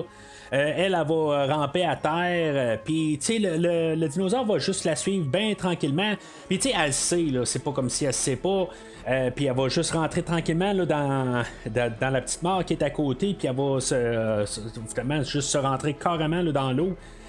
Puis le dinosaure, dans le fond, il va la perdre de vue, puis il va foutre le camp. C'est comme si ses cheveux vont pas comme juste un peu remonter à la surface, ou on la libérera pas, ça c'est une autre affaire. Mais c'est ça, à quelque part, j'aime quand même toute la séquence, à quelque part, puis on voit le dinosaure là, juste en train là, de crier dans le lac parce qu'il la voit plus. Mais c'est ça, en tout cas, ça c'est ma meilleure séquence du film. De l'autre côté, c'est ça, on a Kayla et Owen, qu'eux autres vont crasher là, à côté là, d'un barrage. Il y a comme un lac, puis ils sont dedans, puis ils essaient là, de se tasser de là, dans le fond, puis ils font attention pour pas casser le sol. Puis là, on va avoir un genre de. J'ai pas réussi à trouver le nom de ce dinosaure-là, mais c'est comme un raptor à plumes, mais qui est un. Qui peut aller dans l'eau pareil. Je sais pas, il y a des plumes, mais il va dans l'eau pareil aussi. Là. J'ai un petit peu de misère à comprendre un peu là, le fonctionnement là, de ce dinosaure-là, mais il a peut-être été modifié génétiquement. On essaie de nous dire qu'il n'y a aucun dinosaure qui a été modifié dans le film d'aujourd'hui, mais quand je vois ce dinosaure-là, j'ai un peu de doute quelque part. T'sais, un oiseau qui nage dans l'eau, moi j'ai pas vu ça quelque part sur Terre, mais je n'ouvre pas de m'en parler sur les réseaux sociaux puis de me montrer là, que un goéland ça peut très facilement là, nager dans l'eau. J'aimerais ça le savoir. Fait que c'est ça, ils vont réussir à se sauver là. De ce dinosaure-là à plumes. C'est un clin d'œil aussi en même temps qui va rentrer dans l'ascenseur dans le premier film là, où on avait la petite fille, là, son nom m'en vient pas, là, quand elle essayait là, de se cacher là, dans une trappe là, à un bon de charge là, pour des aliments, dans le fond, là, dans un restaurant, là, un bon de charge pour ça, puis que finalement elle fermait la porte, puis le raptor il frappait. La tête là, contre la porte, puis on a notre hommage à ça. On l'a eu souvent quand même là, dans toute la franchise, là, ce clin d'œil-là au premier film. Ça sera peut-être le temps là, qu'on oublie ça. Là. En tout cas, c'est à savoir si on va avoir un prochain film. Mais en tout cas, fait qu'éventuellement, ils vont retrouver Claire. Claire, qu'elle était sur le point de se faire attaquer là, par les dilophosaures qui ont tué Nedry là, dans le premier film. Je pense que c'est la première fois qu'on les voit revenir là, pour de vrai. Dans le fond, on les a vus, je pense, dans Jurassic World en tant qu'hologramme. Je pense que c'est le film où ils vont apparaître le plus dangereux, par contre, comparativement à Jurassic Park. Je trouve que la menace, elle se sent avec cette version-là. On a changé peut-être. Je sais que. D'après ce que j'ai pu lire, c'est dans tous les films de Jurassic World, c'est le film où on utilisait plus là, des animatroniques qui appellent là, des dinosaures en réel, là, puis on fait pas juste les faire en CGI. Peut-être que on a amélioré au CGI, c'est bien possible, mais en tout cas, la manière qu'ils sont représentés dans le film d'aujourd'hui, je sens comme un peu la menace. Chose que je sentais pas tant que ça là, dans le premier film là, avec les dilophosaures, là, si je me rappelle bien. Mais honnêtement, je vois comme un peu la menace, mais quand je vois Chris Pratt en train de prendre le dilophosaure par la gorge, puis comme capable de l'arrêter de même, je sais pas. Oui, il y a Kayla quelque part qui est là avec son taser en arrière pour électrocuter le dilophosaure, mais je le sais pas, quelque part, je trouve ça un petit peu trop Arnold Schwarzenegger, quelque part, là, pour faire un peu une référence avec ce que j'ai dit tantôt. Peut-être que justement, il a vu toutes la vidéographie d'Arnold après avoir pris sa maison là, dans Commando, puis il se dit, je vais faire du Arnold quelque part, je sais pas, quelque part, mais la passe là, de pogner le dilophosaure par la gorge, puis je sais pas, je trouve que ça c'est un petit peu n'importe quoi, puis ça fait vraiment un gros bras, puis ça fait pas tout à fait, je trouve, là, avec l'univers là, qu'on a là, dans Jurassic World. Au pire, l'avoir tasé, ça va, là, ou tasé, ou je sais pas comment on peut dire ça, là, c'est un anglicisme. Mais le pogner par la gorge, puis comme le mettre hors d'état de nuire, là, comme ça, je trouve que c'est un petit peu extrême. Surtout, ils vont rester sur place, peut-être qu'ils l'ont tué aussi, là. Il y en avait d'autres alentours, mais il reste quand même là. C'est comme tout d'un coup, ils ont dit, oups, t'es un peu là. Star-Lord est là, puis on se sauve, là, ou en tout cas, peut-être que les dilophosaures attaquent juste une personne seule, puis quand ils se rendent compte qu'il y en a plusieurs, ils partent, là, c'est bien possible aussi, là. Ils ont le droit de faire ce qu'ils veulent. En même temps, je vais peut-être même partir sur une tangente un peu. Si mettons les dilophosaures attaquent comme ça, mais ce n'est pas nécessairement encore des conversations que j'ai déjà eues, là, des points que j'ai apportés, je pense, dans toute la rétrospective, mais c'est pas des vrais dinosaures, c'est des dinosaures qui ont été recréés puis qui ont été modifiés. Peu importe qu'est-ce qu'ils disent, que des fois qu'ils ont pu, il y a des créatures qui ont pu recréer. entièrement, mais les dinosaures sont trop vieux, puis c'est pour ça qu'ils ont besoin de remplir l'ADN de d'autres choses. Fait que ça fait que il peut avoir l'instinct qui est traversé, juste des petits détails, mais ça fait que quand même l'animal n'est pas pur. C'est pas le vrai animal qui a des modifications. C'est une genre de créature qui a été modifiée, qui n'est pas un dinosaure totalement. Fait que ça met un peu pour l'idée même qu'est-ce qu'on apporte là, avec Biosyn, qu'est-ce qu'il apporte, puis qui dit que on étudie les dinosaures pour apporter toutes sortes d'affaires qu'on apprend là-dedans, mais ils sont créés, c'est comme ils sont pas purs, ils ont été modifiés, c'est comme c'est pas tu peux pas nécessairement les prendre comme toutes, qu'est-ce qu'ils peuvent apporter, c'est pas ça sont pas naturels, c'est comme c'est aussi bien de juste regarder la manière qu'ils sont fabriqués pour regarder le produit fini là. Je sais pas si vous me suivez là-dessus, c'est comme il y a deux c'est comme deux choses, c'est un produit. C'est comme il faut regarder plus la manière qui ont été faits. Il faut regarder un peu la création et pas le produit fini. En tout cas, moi c'est comme ça, je vois ça. Quand même qu'il regarde un tyrannosaure qui n'est pas un tyrannosaure, qu'il y a de l'ADN de grenouille dedans, ben oui, on peut regarder le fait que oui, il est vivant, puis comment il a réussi à être créé, mais c'est pas dans le fond, il y a peut-être quasiment plus de crapauds ou de n'importe quoi dedans que d'ADN de dinosaures, à part juste la morphologie et des affaires de même, mais en tout cas, c'est comme un peu il essaie de plus de nous pousser l'idée, je pense, dans ce film-là, que c'est des dinosaures purs. Ils ont de l'air à vouloir un peu s'écarter du fait que c'est des créatures qui ont été créées pour ressembler au maximum à des dinosaures, mais que ça n'est pas à 100%. Et ça m'apporte au personnage de B.D. Wong, de Professeur Wu. Lui, là-dedans, OK, là, il a tout fait combien de vies qui a été tuées à cause de toutes ces créations là, dans les deux derniers films. C'est beau, il y avait peut-être les meilleures intentions du monde là, pour Jurassic Park, on créé des dinosaures pour faire des parcs, tout ça. OK, dans Jurassic World, ça va, on recrée des dinosaures, mais on fait toutes sortes là, de mélanges dans le fond, puis on fait l'Indominus, OK. Dans le dernier film, puis même vers la fin de Jurassic World, on savait qu'on s'en allait plus vers commencer à militariser là, les dinosaures. Puis là, puis avec tout ça, c'est clair que ça a apporté là, des morts. Puis, là, dans le fond, il se sent mal de ça. Puis là, c'est comme si on va faire carrément, là, ce film-là, on va arriver, puis ils vont dire, il a été méchant dans le passé. Puis là, là, parce qu'il va faire une bonne action qui a été créée par lui, ça va être correct à quelque part, il n'y aura pas besoin là, de répondre à ça. On dit pas qu'il va aller en prison, qu'il va avoir des parce qu'il va avoir créé dans le fond les locustes. Puis là, on peut arriver et dire que oui, il savait peut-être pas à qu'est-ce que ça allait faire, mais à quelque part là, il dort au gaz là, je sais pas là.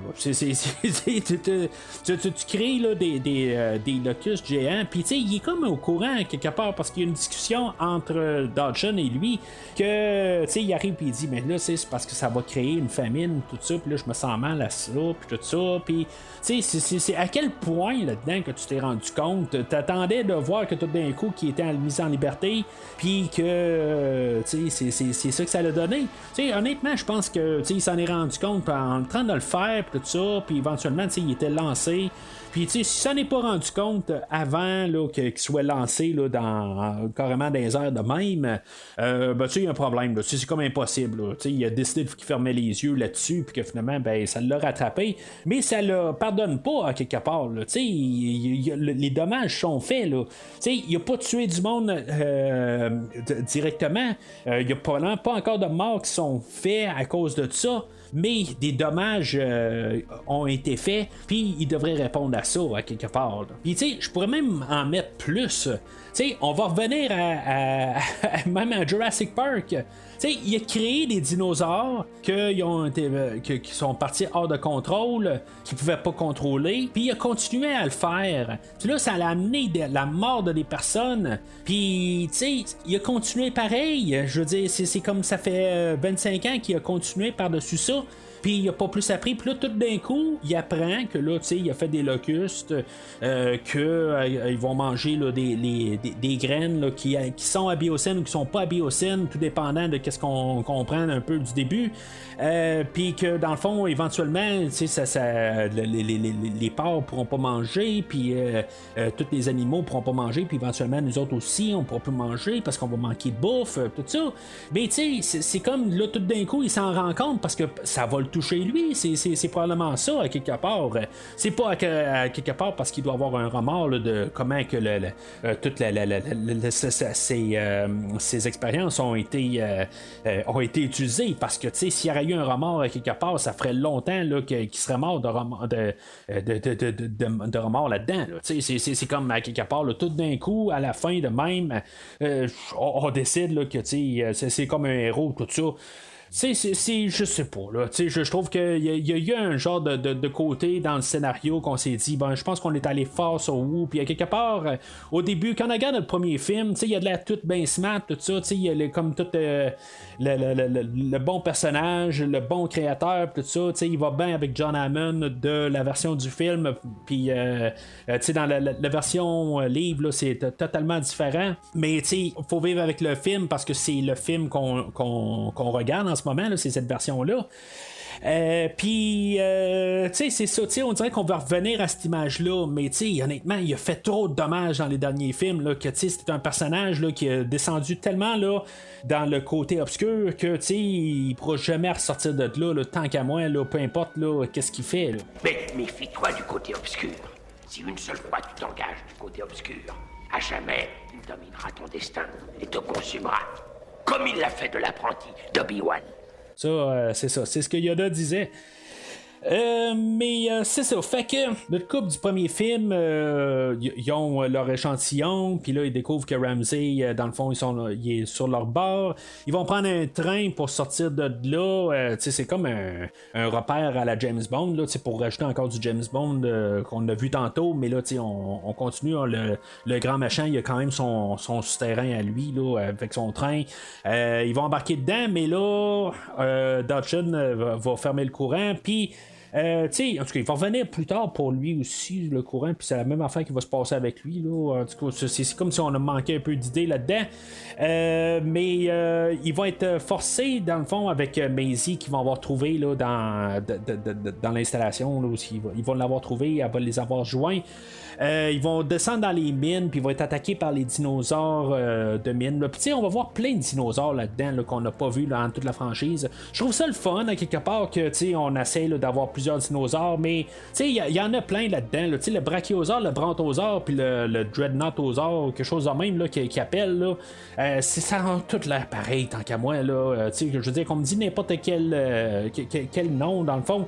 Je suis capable d'un peu de différencier le brontosaure puis le brachiosaure, je veux dire, dans la tête, il y en a un qui est plus rond que l'autre, mais à part de ça, là, on a le dreadnoughtosaure en disant qui est comme plus gros, puis des affaires de même, mais tant qu'à moi, là, c'est juste une image faite à l'ordinateur, puis il faudrait que je le voie à côté d'un brontosaure pour savoir qu'il est vraiment différent, je veux dire, quand même qu'on me dit, il est super énorme, tout ça, oui, le brontosaure aussi il est super énorme. Là. Fait que c'est tout un peu des affaires de même. Là, mais on est capable d'un peu de différencier là, plusieurs dinosaures différents là-dedans. C'est quand même le fun, là, dans le fond, là, qu'on a apporté là, plein d'affaires. Mais comme je dis, des fois je me demande si mettons tous ces dinosaures-là ont vraiment existé, mais ou sinon c'est pas des genres là, de fusion avec des animaux qui existent, là, un peu comme quand on a fait l'Indominus là, dans Jurassic World. Là-dedans, Ramsey va arriver, puis il va parler à Malcolm, puis il va lui dire, ben là, tu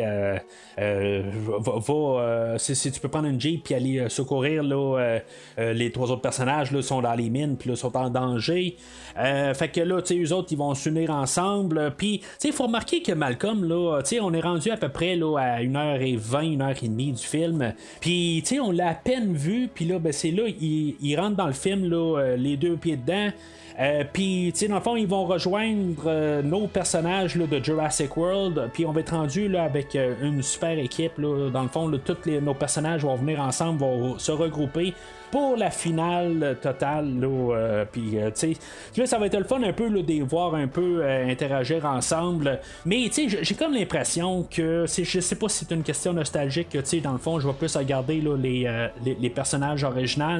Mais, tu sais, même Chris Pratt et Bryce Dallas Howard, ils étaient pas vraiment beaucoup présents, je trouve, dans le film. On a essayé de trouver quelque chose à faire jusqu'à là. Puis même quand ils arrivent, puis sont placés devant Jeff Goldblum, Sam Neill, puis Laura Dern, j'ai l'impression que ils sont pas autant valorisés un peu à l'écran. Ils sont comme mis un peu encore de côté. Puis tu sais, je regarde pas ça. J'essaie de regarder ça le plus objectivement possible.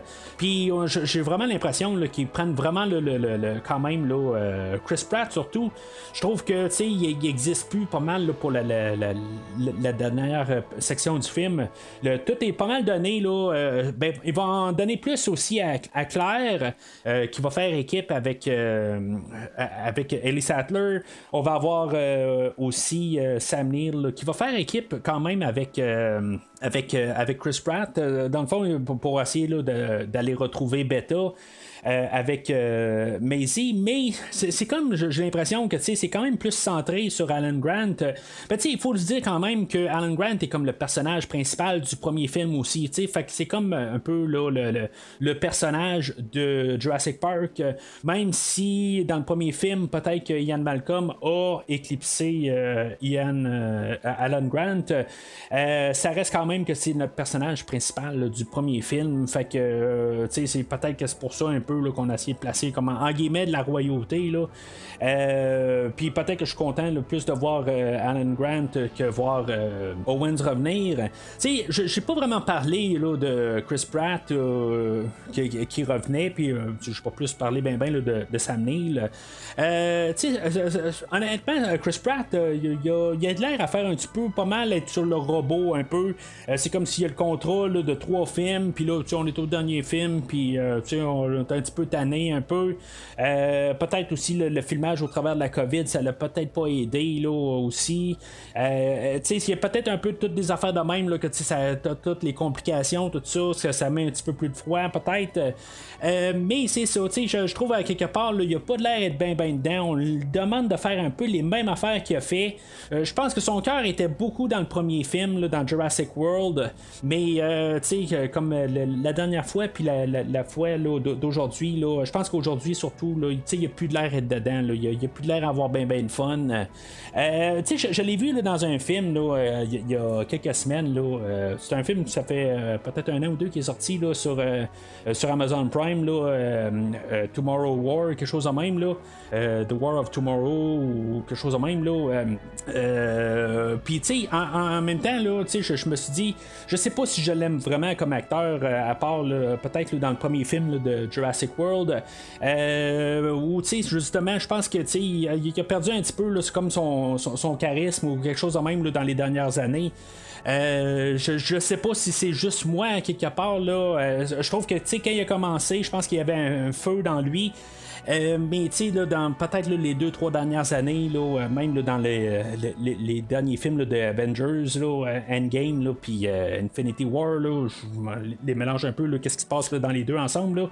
Là. Les deux, je les ai juste vus une fois là, au cinéma, puis c'est tout. Là, mais je me rappelle un peu là, d'être un petit peu moins embarqué là, dans le personnage, contrairement là, dans les 2 premiers, là, Gardiens de la Galaxie. Je sais pas s'il commence pas à être un peu essoufflé là, d'être un acteur. Puis je trouve que dans le film d'aujourd'hui, là, on le ressent pas mal. Sam Neill, dans le personnage là, d'Alan Grant, je suis pas sûr à quelque part qu'on suit vraiment le même personnage qui a fini là, dans Jurassic Park 3. J'ai comme l'impression que c'est sûr que il suit le script qui se passe après Jurassic Park 3, mais je sais pas si après Jurassic Park 3 je sens que c'est ça qu'il a fait là, je je sais pas, j'ai comme l'impression que il voudrait faire d'autres choses que juste encore faire la même affaire. C'est juste un peu la manière que c'est interprété. Je trouve qu'il y a de l'air un petit peu plus comme un has-been rendu là de la manière qu'il est apporté, puis que dans le fond il fait la même maudite affaire chaque jour, puis que il a comme perdu un peu le Lucy, le feu, mais en tant que personnage, en tant qu'acteur, Sam Neill, je suis quand même content de le revoir. Il a de l'air un peu à s'amuser d'être là, mais en même temps c'est pas lui la tête d'affiche. La tête d'affiche, c'est Laura Dern qui est à côté, que elle a de l'air est un petit peu plus impliquée, mais en même temps je sens que même avec Jeff Goldblum, l'autre côté, ils veulent être là, sont contents de revenir pour quelques scènes, mais on dirait qu'ils veulent pas trop en faire.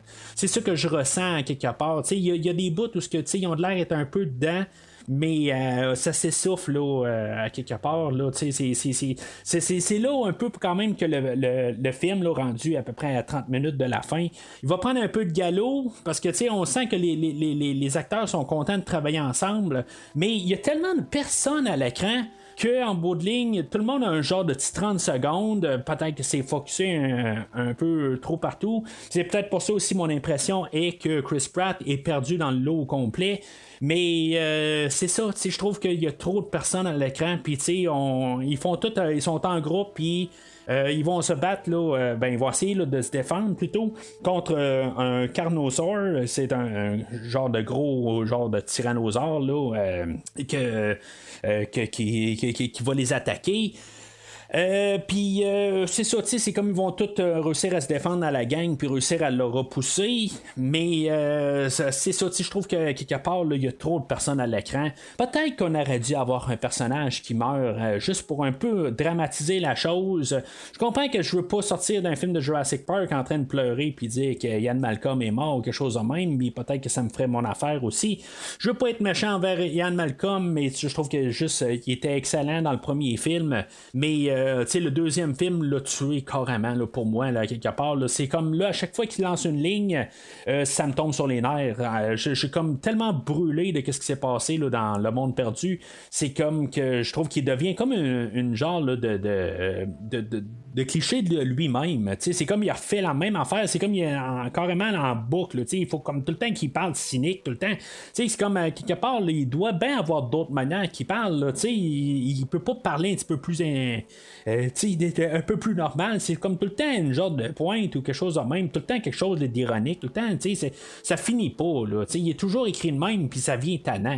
Une chose aussi, j'ai remarqué, il est toujours en train de pointer du doigt. Je sais pas si vous avez remarqué, il y a toutes les scènes à quelque part, il est toujours en train de pointer du doigt avec la moitié de la main fermée, puis l'index qui est tout le temps un peu sorti. Je sais pas c'est quoi cette affaire de pointage de doigt là, peut-être que c'est la première fois que je le remarque là, mais c'est flagrant là. Dans chaque scène, il est toujours en train de pointer du doigt à quelqu'un ou à quelque chose. C'est comme un peu son style ou quelque chose de même. Je sais pas s'il fait de la retraite aussi, l'acteur, je sais pas là, je veux pas l'attaquer en tant que tel là, mais il est toujours comme avec la main à moitié fermée puis en train de pointer du doigt à quelqu'un là, puis c'est quelque chose qui commence à me tomber ses nerfs un petit peu d'ici au courant du film là, c'est comme tout le temps pareil. Bryce Dallas Howard, elle est quand même assez contente d'être là. Je pense qu'elle a encore un différent personnage un peu là, des derniers films. Fait que ce qui est le fun pour elle, c'est que c'est pas redondant, elle est rendue plus un peu là, en train là, de. C'est une continuité du dernier film, mais elle est rendue peut-être un peu plus mère dans le film d'aujourd'hui. Ça lui donne quelque chose de différent à faire comparativement là, à sa co-star là, de Owen, que oui, c'est beau, c'est le père de famille, mais c'est comme si c'est pas vraiment là, important sur son personnage. Il est toujours en train là, dans la tête d'action, et toujours en train là, de se lever la main, toujours en train d'arrêter un tel dinosaure, toujours en train là, d'essayer là, de l'amadouer d'une telle manière là. Mais elle, c'est ça, aujourd'hui là, elle est mère de famille, puis là, elle est en train d'essayer de retrouver sa fille, puis c'est un peu différent, c'est un peu une différente motivation, mais en même temps, je sens qu'il y a une fatigue là-dedans aussi, là, que dans le fond, là, ça sent être pas mal là, la fin là, pour pas mal toutes nos têtes d'affiche là, de les franchises Jurassic Park et Jurassic World. Fait que là, ils se séparent en deux équipes, dans le fond, pour qu'il y ait tout quelque chose à faire. Les filles avec les filles, les gars avec les gars en tête d'affiche. Il y a juste Malcolm qui reste à côté là, de la carte, là, dans le fond, pour les diriger. Pareil comme dans Jurassic Park original, où il était blessé, il avait pas le choix de rester sur place. C'est un peu la même manière de la même mise en scène dans le fond. Les filles partent dans le fond pour fermer le courant pour laisser un hélico qui puisse dans le fond partir en hélicoptère. Puis les gars, eux autres, ils vont retrouver le Beta, là, le petit bébé raptor à Blue. Tu sais, Blue, dans le fond, là, je m'attendais à peut-être le voir un peu là, dans le film. Tu sais, dans le fond, on fait juste savoir qu'il y a un bébé, puis, tu sais, dans le fond, il est juste tassé du film, puis, dans le fond, on va y rapporter son bébé à la fin du film. Mais moi, je m'attendais à quelque part qu'il embarque dans l'arrière là, du Jeep, puis qu'il allait les suivre un peu partout dans le monde. Mais c'est pas ça le cas, là. Tu sais, je veux dire, j'aurais pas été surpris, honnêtement, qu'il me mette dans une cage pour suivre, là, pour retrouver là, son bébé bêta. Là, en tout cas, c'est pas arrivé là. Je suis vraiment surpris honnêtement. Puis là, ben, tu sais, c'est ça. On a Dodson que lui, dans le fond, il se rend compte là, que tout est en train de s'écrouler. Fait que il décide qu'il va détruire tous les locustes, puis il va les mettre en feu, mais il va avoir comme une malfonction, une malfonction là-dedans. Puis tous les locustes vont se répandre, vont sortir de là, ils vont être en feu. C'est comme ils peuvent pas mourir, ces locustes-là. Ils sont tous flambés, mais ils peuvent encore voler, il n'y a pas de problème, ils sont indestructibles. Puis ils vont mettre le feu alentour là, de tout le laboratoire. Puis là, dans le fond, ils ont comme la fonction où ils peuvent quand même envoyer des ondes à tous les dinosaures qu'ils ont créés. Fait qu'ils vont tout rappeler tous les dinosaures, dans le fond, dans leur enclos à l'intérieur du laboratoire. Puis, dans le fond, ça va faire plus compliqué, dans le fond, pour Kayla qui pose son hélicoptère. Puis c'est ça, dans le fond, quand elle va se poser, ben, il y a plein de dinosaures alentour, fait que ça va ramener aussi le tyrannosaure. Ça d'un autre côté, si mettons, ils ont juste c'est quelque chose là, qu'ils ont greffé dans la tête, ou c'est pas tout à fait clair à quelque part comment ils ont réussi là, à rentrer ça là, dans les zones, tout ça. C'est juste quelque chose là, qui est à part, ou c'est dans leur ADN, là, dans le fond, qu'ils peuvent les rappeler. Là, c'est pas tout à fait clair. Mais c'est ça, tu sais, fait que là, on a vu là, le gros méchant là, dinosaure là, qu'on a gardé. Là, ça a l'air que Colin Trevorrow, là, il avait comme il voulait garder là, ce dinosaure-là pour la toute fin, là, pour la fin de sa trilogie, là, le gigantosaure, là, qui est comme un gros tyrannosaure encore, là, mais un petit peu plus gros. C'est comme tout le temps la même maudite affaire. Honnêtement, là, entre moi et vous, là, c'est comme le spinosaure, l'Indominus. C'est comme un peu le même dinosaure tant qu'à moi. Puis je lisais un peu là, sur le gigantosaure. C'est marqué que ce dinosaure-là est plus gros que la plupart des tyrannosaures. Fait que, il y a des tyrannosaures qui sont aussi grands, puis peut-être un peu plus gros aussi que ce dinosaure-là, mais on a voulu montrer là, qu'on a un plus gros méchant que le tyrannosaure. Puis on va avoir un peu la même affaire qu'on a eu à la fin de Jurassic World. Dans le fond, on va avoir un team-up pour tuer ce dinosaure-là. J'aurais été à l'aise à ce que finalement on tue Rexy, là, comme ça qu'on l'appelle, là, le tyrannosaure. Dans le fond, là, il a vécu au travers de tout. Puis ça serait comme un peu une belle, en guillemets, là, une affaire, là, comme c'est le dernier film, finalement, là, il repose en paix, tout ça. C'est comme il y a peut-être un message un peu pour montrer que le vieux est toujours le meilleur que le nouveau, peut-être. C'est peut-être un message subliminal qu'on veut lancer. Dans le fond, là, le vieux de la vieille est toujours les vieilles méthodes. C'est comme toujours là, le roi de la place, quelque chose de même. Je dis pas que ça aurait dû être le gigantosaure qui gagne la bataille, mais que il aurait pu mourir de ses blessures, mais en le tuant à la fin, tout ça. Mais ça finit que tout de même, j'ai pas de. Tu sais, les dinosaures, ils nous arrivent quasiment tout à la fin. C'est le meilleur bout du film, peut-être. Mais c'est comme j'ai pas d'intérêt. C'est comme je n'ai tellement pas vu du film que je suis pas investi dans la bagarre de fin. J'ai pas. Tu sais, même si on l'a vu un peu plus tôt, tu sais, on avait vu le premier round où ce que le tyrannosaure puis le gigantosaure se sont frottés un peu parce que le tyrannosaure voulait manger un chevreuil, puis là l'autre est arrivé, il dit non c'est mon chevreuil, toi dégage, puis il va y mordre le nez, puis le tyrannosaure va se retourner de bord, va dire hey, il est un petit peu dangereux lui, puis tu sais ça va de même là, ça finit de même là, je sais pas là. Ben c'est ça, tu sais, on a le round 2, puis là, c'est un combat à la mort, puis là, finalement, ben, le tyrannosaure va avoir de l'aide du dinosaure qu'on a vu un peu plus tôt, là, qui a de l'air d'une autruche, là, le therizinosaure. Puis finalement, ben, ils vont tuer ce dinosaure-là. Puis honnêtement, là, j'en ai un petit peu rien à foutre en bout de ligne. Je trouve que ça aurait été plus le fun, là, comme j'ai dit, là, que finalement, ça aurait été la fin du tyrannosaure. Ça aurait comme tout fermé au complet. Là, de Jurassic Park à Jurassic Park 6, t'as une clôture quelque part. Finalement, il repose en paix là, après ça être battu là, aux côtés des humains là, dans les derniers films. Là, parce qu'il y a tout le temps un combat final avec le tyrannosaure, puis il va comme défendre de billets avec les humains, là, mais c'est ça. Ça aurait pu être comme sa fin, mais on y trouve encore une porte de sortie pour peut-être là, un prochain film. Fait que c'est ça, on a eu Dodson, là, que lui, il a pris son tunnel, que lui aussi, il y avait du courant, mais là, quand on recoupe le courant, ben. Il se ramasse en face des dilophosaures. C'est un peu poétique le côté là, qui va finir pareil comme Nedry là, en face des dilophosaures.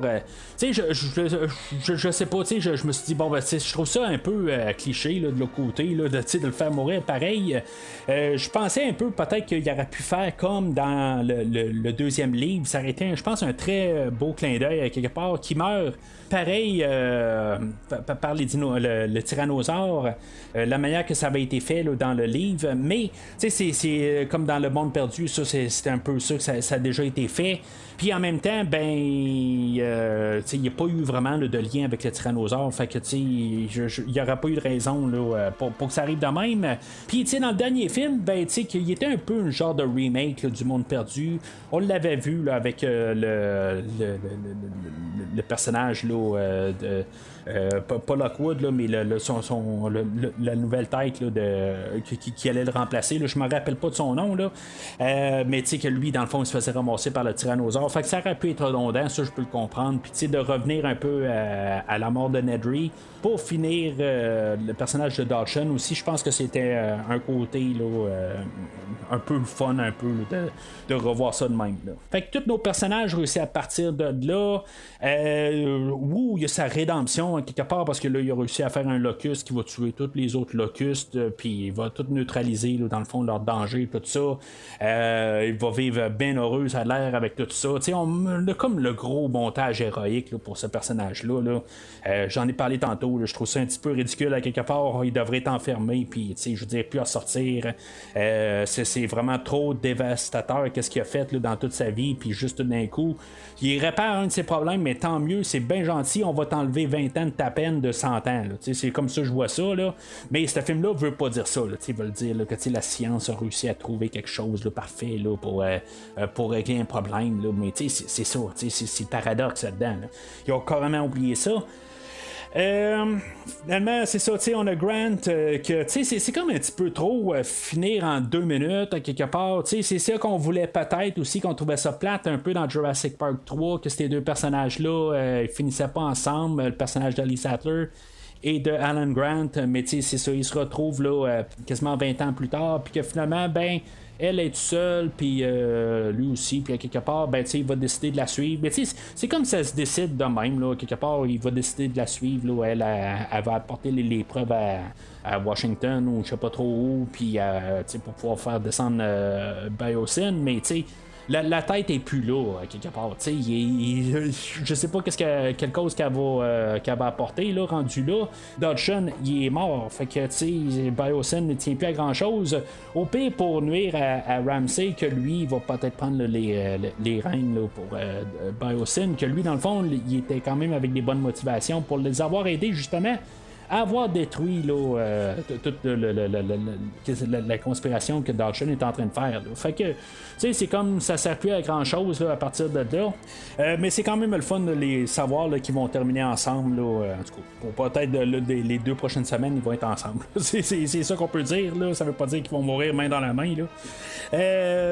Puis c'est ça. Dans le fond, on retourne aussi là, au chalet dans les bois où on va ramener là, le bébé Beta, là, on va le ramener là, à Blue. Puis encore pour une 3e fois, on va avoir encore des adieux de Owen qui va encore dire à Blue là, visuellement là, que dans le fond ça va être des au revoir, mais en bout de ligne, Blue va rester dans le coin. Eux autres ils vont rester là. Ben, peut-être qu'ils vont décider là, de changer de maison à quelque part. La maison de commando, ça fait peut-être plus là, rendu là, ils n'ont plus besoin de se cacher. S'ils peuvent déménager, ils peuvent aller ailleurs. Fait que c'est peut-être ça aussi. Mais l'autre côté, Blue, il est encore là. Il va peut-être les suivre en ville ou quelque chose de même. Là, je sais pas. C'est juste que à chaque fin de Jurassic World, il y a toujours comme un au revoir à Blue. Mais Blue, on l'a même pas vu du film. C'est comme je suis pas vraiment attaché à Blue, honnêtement, là, dans tout ça. Puis je trouve encore une fois, si mettons tu as pas, je pense que je l'ai dit là, dans le que j'ai parlé là, de Jurassic World, le royaume déchu, que je m'attendais à peut-être que ce soit Blue ou le tyrannosaure qui meurt. Puis il y en a aucun des deux. C'est beau, je comprends qu'on veut peut-être pas faire mourir un personnage là, de la trilogie originale. C'est correct.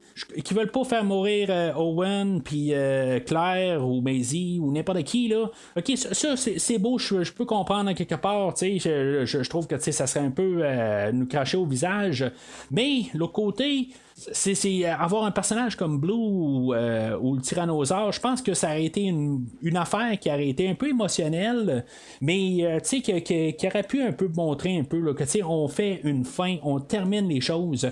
Là, la manière ça finit, où on voit les dinosaures qui sont tous en harmonie avec les animaux, là, on a les tricératops là, qui sont dans les champs avec les vaches puis les bœufs, tout ça.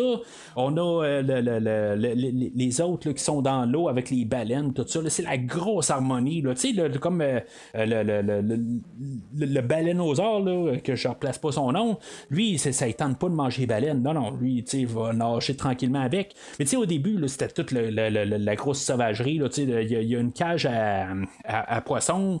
Tous des petits poissons. OK, il va manger ça, mais là, il y a une grosse baleine où il peut se faire un gros buffet, mais il va pas le manger. Là. C'est un petit peu n'importe quoi. Je vais revenir à mon garçon. Il dit que dans le fond, il a pas mal aimé là, pour la générale du film, mais la fin, là, c'est comme il trouvait ça vraiment là, trop quétaine. Tout voir là, les montages, là, c'était trop pour lui. Puis je seconde là-dessus. Là. C'est comme. C'est trop. Là. C'est juste trop bien finir. Mais honnêtement, c'est quoi qui s'est passé pendant tout le film? On voyait ça que les dinosaures ils vont se trouver une place un peu là, dans le sur Terre, puis c'est comme ça finit. On dit là, dans le fond là, l'endroit où il y a Biosyn, on va faire un espace réservé pour les dinosaures. C'est correct, mais il y a quand même des dinosaures qui sont partout dans le monde, puis les humains ils vont apprendre à vivre avec. C'est ça qu'on nous montre à la fin, puis c'est à même endroit où on les avait laissés à la fin du dernier film. C'est vrai que c'est comme si c'est comme rien passé dans le monde. On nous avait comme promis là, comme qui va rester à la fin. C'est dans le fond c'est le match décisif entre les dinosaures et l'homme. Puis dans le fond ça finit avec une harmonie entre les deux. Je suis d'accord avec ça, c'est comme ça devait finir, mais il fallait pas nous dire à quelque part dans le marketing c'est qui va dominer la Terre entre les deux. C'est comme logique, c'est la seule sortie possible, mais on l'a déjà atteint au début du film, fait que tout dans le fond le cheminement du film c'était faire une histoire pour faire une histoire puis ramener nos personnages, c'est comme ça que je regarde ça.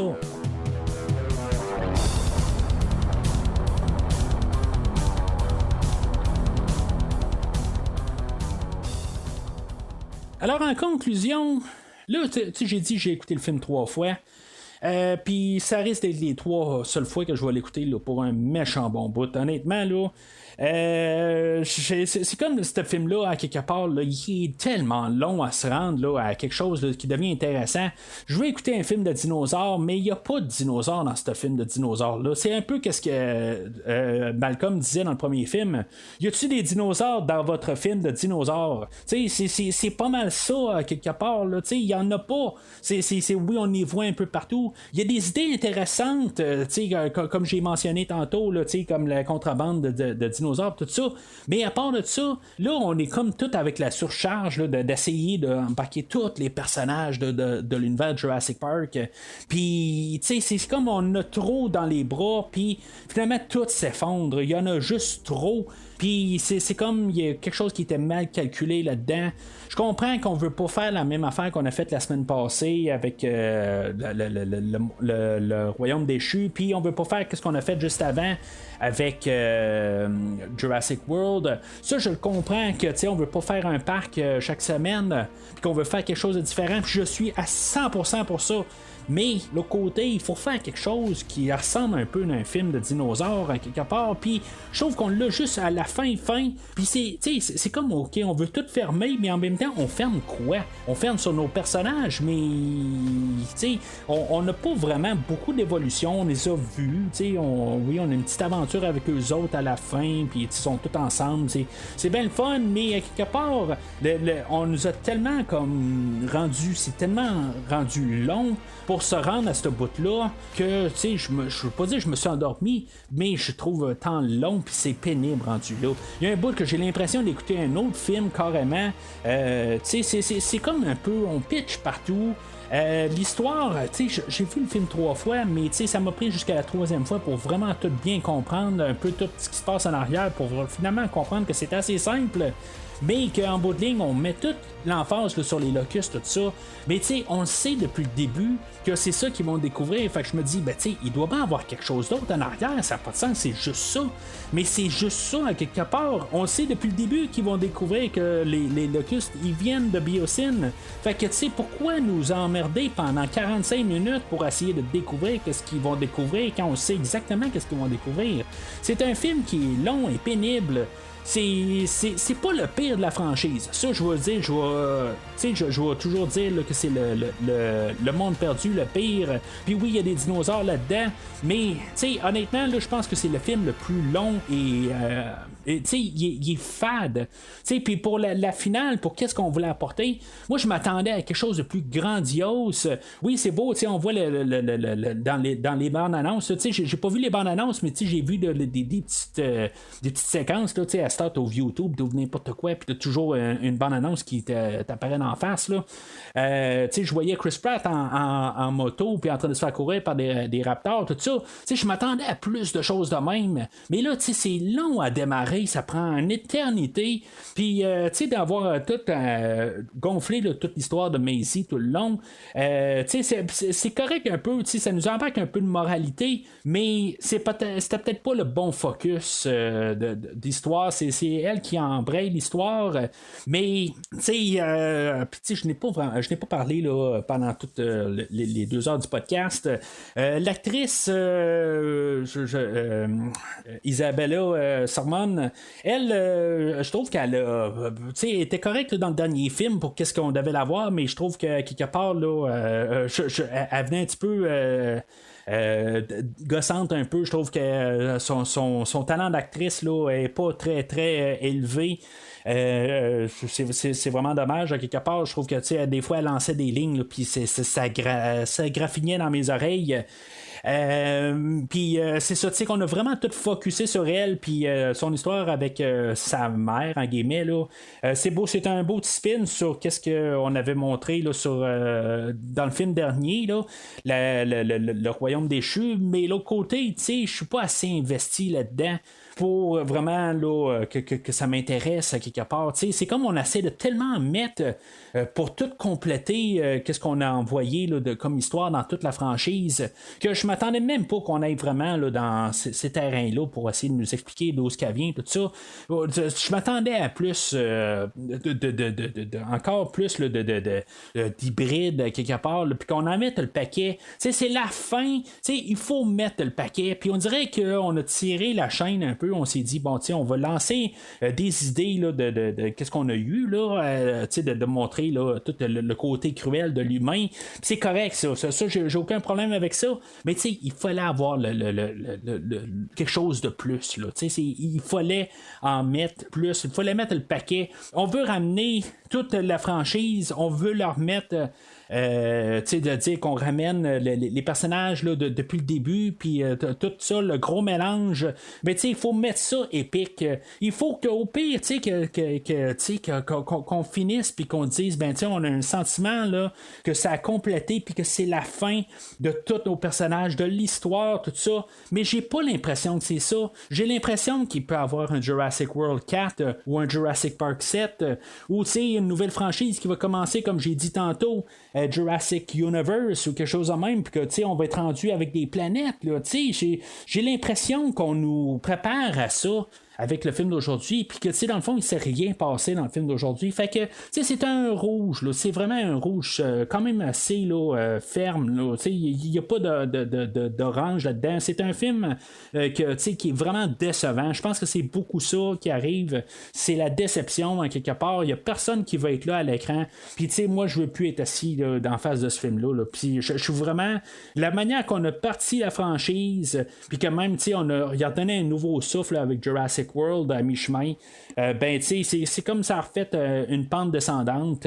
C'est sûr que comme le troisième film, la première trilogie était vraiment supérieure au deuxième film, tant qu'à moi, mais ça n'a pas fait cet effet-là là, pour la deuxième trilogie. Je trouve que je veux dire, c'est un escalier descendant, puis c'est comme un peu ce que je disais là, à la fin du Royaume déchu, c'est que on a épuisé carrément toutes nos idées, puis c'est ça, aujourd'hui on est rendu avec un film là, que il sait plus quoi faire. Là, dans un avenir, est-ce qu'on va faire un nouveau film? Moi, je m'attends à ce que probablement, si on part pas avec un Jurassic Universe, quelque chose de même là, dans les prochaines années, puis je suis même pas sûr que ce film-là va vraiment va être un succès. Il va peut-être faire juste son argent, puis c'est tout, honnêtement. Je pense que ça va ressembler à ça. Je pense que ça va donner un gros coup là, dans la face à M. Spielberg pour les prochaines années. Je m'attends probablement que la prochaine mouture, là, je sais qu'il y a un show, je pense qu'il est sur Netflix, là, Cretaceous Area, quelque chose de même là, que j'ai pas écouté du tout. Là, j'ai pas d'intérêt. Puis ce film-là me donne aucun intérêt là, du tout là, à vouloir essayer de regarder ça, là, même pour 2 minutes. Dans le fond, là, c'est quelque chose qui va mourir, puis ça va mourir probablement encore plus vite à cause de ce film-là.